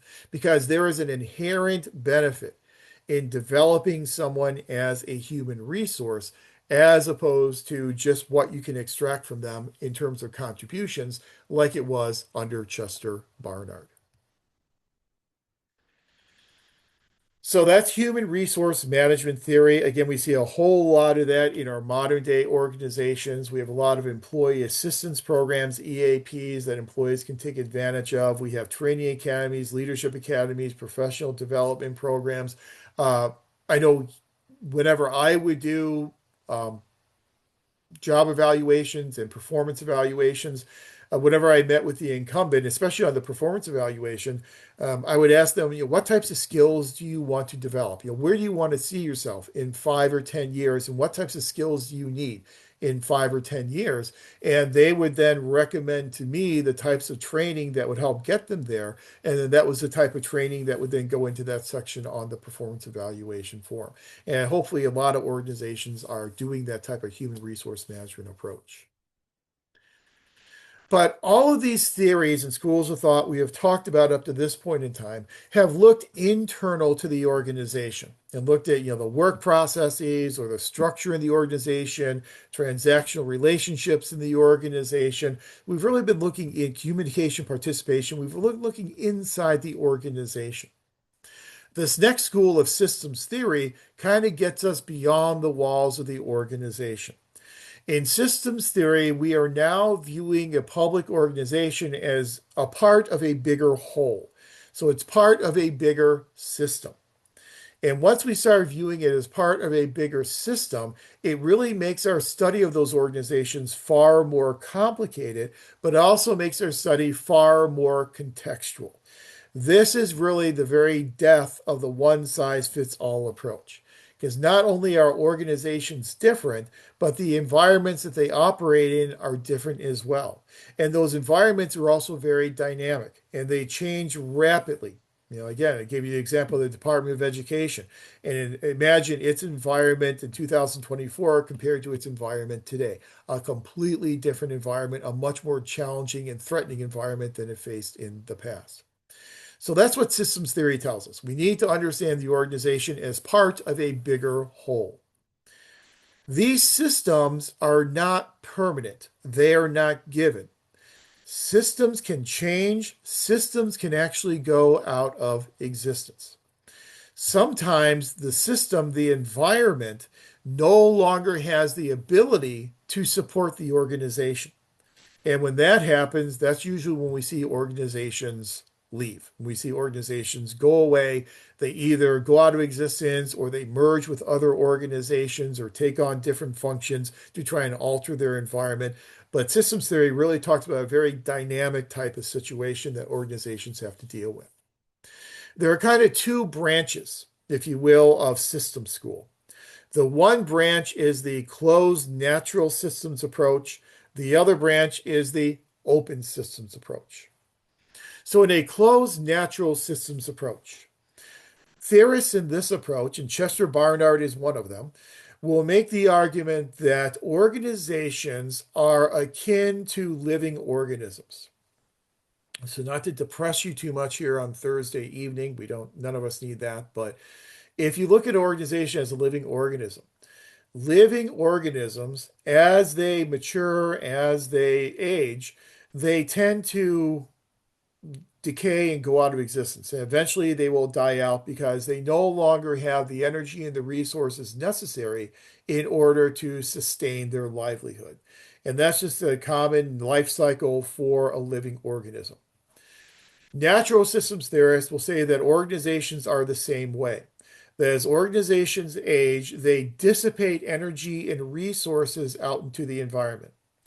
Eventually, once they have dissipated too much in terms of energy and resources, they no longer have the energy they need to survive, and that's when these agencies will go out of existence. This whole idea of dissipating energy and resources into the external environment is that process known as the process of entropy. Entropy is something that organisms go through, and these authors would argue it's something that organizations go through as well. So organizations have this lifestyle, and eventually they will go out of existence when they no longer have the resources they need in order to support themselves. But as a living organism, the organization's primary goal is survival. And so, just like a living organism, the primary goal is survival. In order to survive as long as possible, it's important for that organism to have a balanced regulation. And so, you need to have a normal blood pressure, a normal pulse ox, a normal pulse rate, devoid of diseases. All these things are kind of this internal regulation, this internal balance that the organism has. And the longer they can have that internal balance, the better their chance of survival in the future. So organizations, as well as organisms, seek out that balance point. And that balance point is known as a point of homeostasis. Put that in text chat. The point of homeostasis. And again, a lot of this comes from biology and from natural sciences. So organizations strive for this homeostasis, this internal balancing, the state of organizational health, when everything is working in symbiotic relationship with each other. We have organizational harmony. We have people getting along. People know how to do their jobs, are doing them well. That internal harmony, that's that point of homeostasis. And that's what you strive for as an organization. The second stream of systems theory is the open systems approach. Now, with this natural systems approach, it's oftentimes called closed because you're looking primarily at the inner workings within the organization itself. Open systems theory starts to look at the relationship between the organization and its external environment. The point of homeostasis, this point of a steady state, a balance, now changes so that the homeostasis you're looking at with open systems theory is a balance between the organization and its external environment. And that's the steady state, the balance that you want to find, that perfect balance between the organization and the environment, where the organization is supporting the environment and the environment has the resources and the inclination to support the organization. And that's what homeostasis is then for open systems theory. Open systems theory, we're looking at this interaction between the organization and its environment. This is where we change our definition of entropy. So in natural systems theory, entropy was a one-way street. Organizations dissipated resources and energies into the external environment, never to see them again. Here in open systems theory, we have this concept known as negative entropy, meaning that organizations, yes, dissipate energy and resources into the environment, but they can also import new energies and resources into the organization. They can bring in new energy through staffing. They can bring in new energy through appropriations or grants, some type of budgets to help support the organization. They can bring in support from elected officials, from client and citizen groups. So there are a lot of energies they can import into the organization. That is negative entropy. The entropy process is just not one way, it's now a two-way process. The idea of negative entropy is vital to open systems theory because it now gives us the explanation for why some organizations do not go out of existence. We have some organizations, you think Department of Treasury, Department of State, that have been around for well over 200 years, and it doesn't look like they're really going anywhere in the near future. So we have some organizations that survive or seem to survive almost indefinitely, and they're able to do that through this process of negative entropy. And one of my favorite terms that comes out of open systems theory is this term known as equifinality. Equifinality. Equifinality means that as you are trying to achieve your homeostasis, this balance with the environment, that there are multiple different ways to do it. So there's just not one way to achieve this point of homeostasis. There could be unlimited numbers of ways to do it. So one organization can follow one path to homeostasis, another can follow a different path. Having those different paths is known as equifinality. Having that idea of equifinality, that there are multiple ways for organizations to find that balance point, means that we're adding even more complexity to how we are studying these organizations. Because one strategy that works for one organization may not work at all for another organization. Again, kind of the death knell for this whole idea of a one-size-fits-all approach that we heard so much back in the classical school. Systems theory, here we're talking about primarily kind of really got into prominence in the 60s, 70s, and 80s, very much alive and well today. Most of your articles that you will read on public organizations will, in one form or another, have a nod to open systems theory, where they will always take into account the environment that surrounds the organization. You cannot understand an organization without understanding its surrounding environment and how the two interact with each other. Then, since we are a survey introductory oriented course, we don't have the time to go into a lot of other detail on schools, but another one, and the last one that I will highlight for you, is the School of Organization Culture. And we have mentioned organization culture before a couple of times. I really like the School of Organization Culture as a modern theory because I think it really does explain differences between public organizations. Organization culture comes from an author by the name of Sheen. Sheen makes the argument that to study and understand an organization, we need to understand the unique culture in that organization. So when we say the term culture, tell me what culture means. What do you think of when I say culture?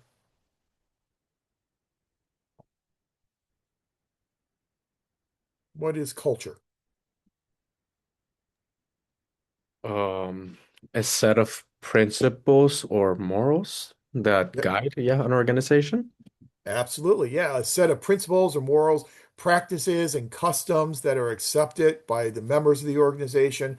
Those are all kind of part of that culture. So an organization has a culture in that it has these principles, it has these values, it has these practices and customs. And oftentimes that culture is again going to be unique to that organization. So we're studying an organization, we have to be tuned in to those principles and those values and those customs in that organization's culture. So, we're very familiar with studying ancient cultures. You go out on your archaeological dig. On that archaeological dig, you will dig up things like artifacts. So you'll dig up eating utensils. Those eating utensils will then give you some insight into the practices of, how that organization, sustained themselves through eating and the types of food they ate and how they did it. Those artifacts are tangible manifestations of the culture of that ancient society. Organizations create artifacts as well. They create agendas for meetings. They create minutes from those meetings that they have held. Whenever I go on NASPA site visits, one of the things we always ask programs is to give us their agendas and their meeting minutes of their faculty over the past year. That allows us to see, number one, who's involved in the operations and the management of the program, and number two, what types of issues they are grappling with when they get together as a faculty. Those are artifacts when we study those artifacts. We ask them for their strategic plan.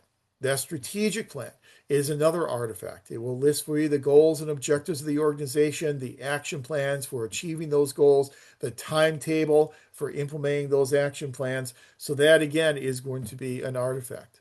Their policy and procedures manual, if they have them, that will also be an artifact. So these are very visible, very tangible representations of the culture of the organization. They're very easy to obtain and study.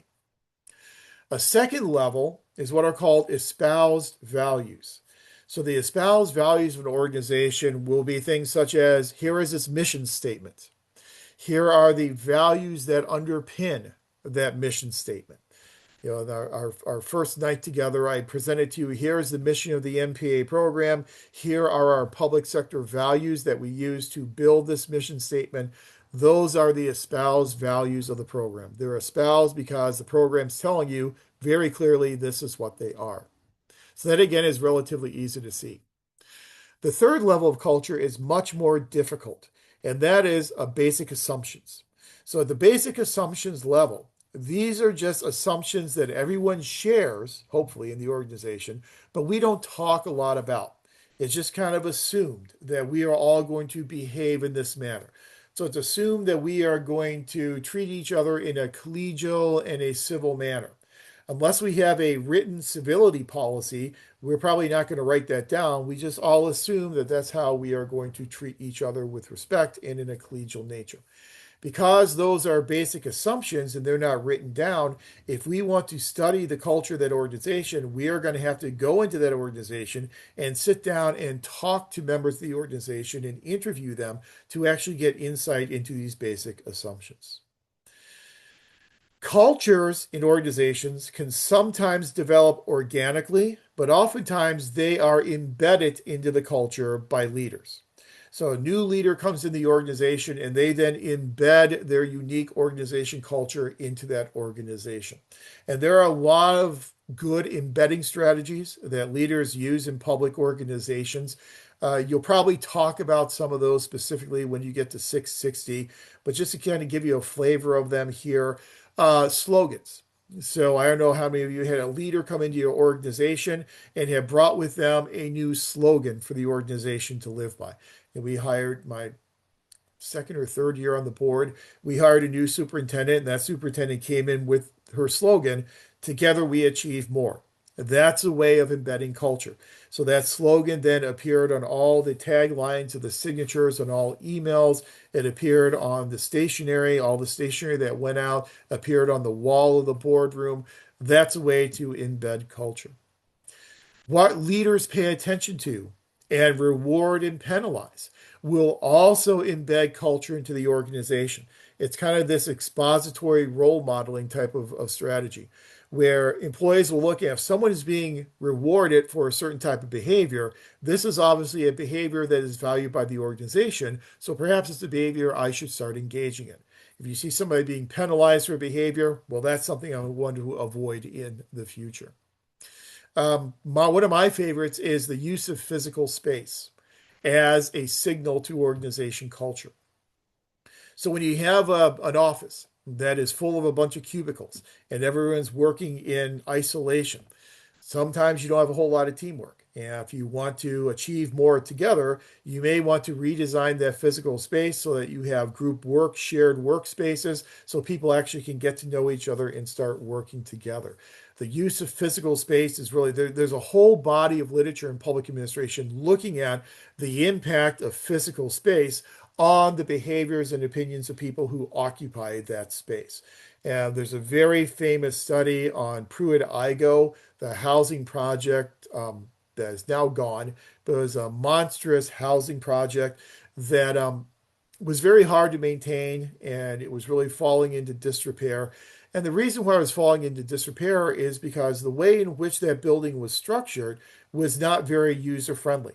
It literally had very small windows. It was a high rise where it had an elevator that, to save money and to make it a little bit more efficient, the elevator did not stop on every floor.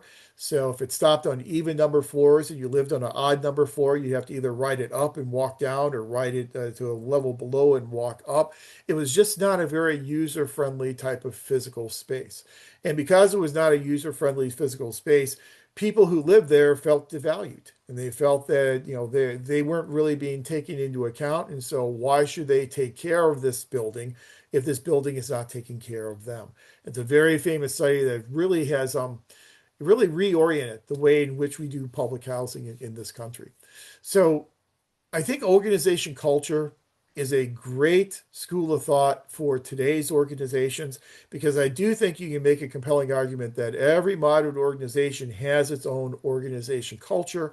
And if you want to study those organizations, we have to learn what that culture is and take that culture into account.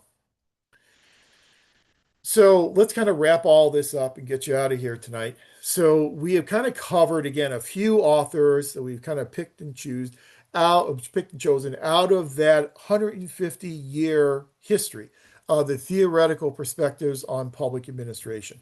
So what are some of the through lines and what are some of the threads that kind of tie some of these schools together? Again, with the classical school, the through line that ties them together is this approach of the one best way. We're trying to find the one best way to structure or do work or teach our managers, but there is one silver bullet, according to the classical theorists. In the human relations theorists, the through line that kind of connects them all together is a recognition of the need to involve employees and the differences between individual employees. But that recognition is being done for the purpose of not helping the employee, but rather helping the organization. Human resource school, the through line there is all those authors are looking at not just what the individual can give to the organization, what the organization can do for the individual, developing these individuals as human resources. The system school then turns our attention beyond the walls of the organization and really takes into account the dynamic and changing nature of the environment in which our organizations are located. If you want to learn about our organizations, you have to first learn about their environments. And then organization culture really does add complexity, more complexity to us because it really suggests to us Again, there's no one best way to do it. We have to really understand the different cultures in each of our organizations. So the basic movement has been away from that one size fits all approach to a much more contingency based contextual approach to how we study public administration today. It's a more accurate way of studying public administration, but it's also a more complex and complicated way. So public administration has become much more complex of a field of study or discipline in recent years. And it's become more complex, not just in terms of the theories and models that we are using, but also in terms of the analytical tools that we are using. Interesting exercise to do, and this is probably easier to do back when we had paper journals, but I would always tell students to go and look, 30 years ago at articles that were published in Public Administration Review and look at the methodologies that they used in producing those articles, and then look at articles from this year in Public Administration Review.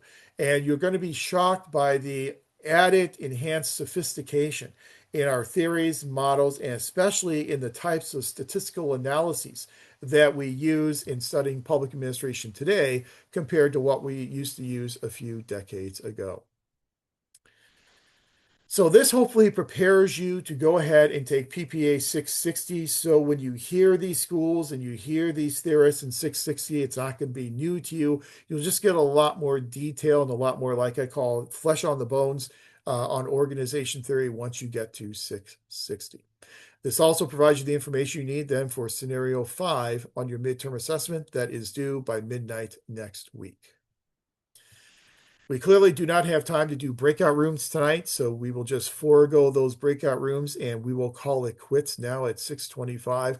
Any questions, any observations, any clarifications before we get out of here this evening? I have a question regarding the midterm. Do you Sure. want us to do APA citations for that? If you have citations, then yes, use APA for it. You do not have to do outside research because it is an assessment. So what I'm interested in is seeing you take the information you've been presented with in this class and then apply that information appropriately to answer the questions. If you feel that you need to use some outside research to do it, that's absolutely fine. And yes, use APA formatting for that. For the information that we have made available in the class here, so from your digital textbooks, if you want to just, say, Kettle, 2023, and then tell me what Kettle is saying, you can paraphrase it. You don't have to provide a full citation because we all have access to the Kettle textbook. And same type of thing with the articles out of the classes text. Awesome. Thank you. Sure. It's a great question. And the answers for that is just a paragraph, correct? Yes, a paragraph, 1 to 2 paragraphs is certainly going to be sufficient for each one of the questions. Yeah, be as concise and parsimonious as possible. I have another question. When we're responding to the prompts, do you want us to copy and paste the question before we have our paragraph answer, or just have the answer? It would be ideal if you could put your answers right into that Word file. And so, below that, what question you're answering, put your answers directly underneath that question. You can also, if you would like, put your answers in a different color and just kind of give that contrast between the answer and the question. But yeah, just put it right in that document, and you don't have to then retype anything. Awesome. Thank you. Mhm. Excellent questions. Okay, well, I'll go ahead and get this video up on our site sometime later tomorrow morning. I have to do an airport run in about 10 minutes, and so I may not have time to get it up there on the website tonight, but I'll certainly get it up there by tomorrow morning. Go back and review this information if necessary. Yeah, I'm going to need all the luck in the world tonight going to LAX. And that, yes, it is LAX, unfortunately. I know. I always prefer Burbank, but this one's in LAX. So, remember then for next week, what we will do when we get together is we'll start moving into some more functions of public administration. We will do the function of what public administrators do in the policy process and in the process of implementing and evaluating public programs. That will give you insight into PPA 670 and then PPA 696. Then after that, we'll move into a discussion of federal hiring and federal employment and the career civil service system and start getting into some information from PPA 577. Then the very last topic we cover in this class is managing financial resources, and that will then give you insight into your public budgeting and finance PPA 555 course. I think we are on pretty good track to get through all of our information by the end of class on that 7th week. And so we probably will not have to have a Zoom session on the following week. It'll just be time for you to complete and submit your final assessment. So I think we'll probably be able to get away with 7 Zoom sessions and not have to have that final 8th Zoom session. But don't hold me to it. We'll play it by ear, but that's how it's looking right now. Okay. All right. Thanks, everyone. Have a great weekend, and I will talk to you again then next Thursday. So take Buenas care. noches. Good luck. Thanks. Thank I need it. you. Thank you very much.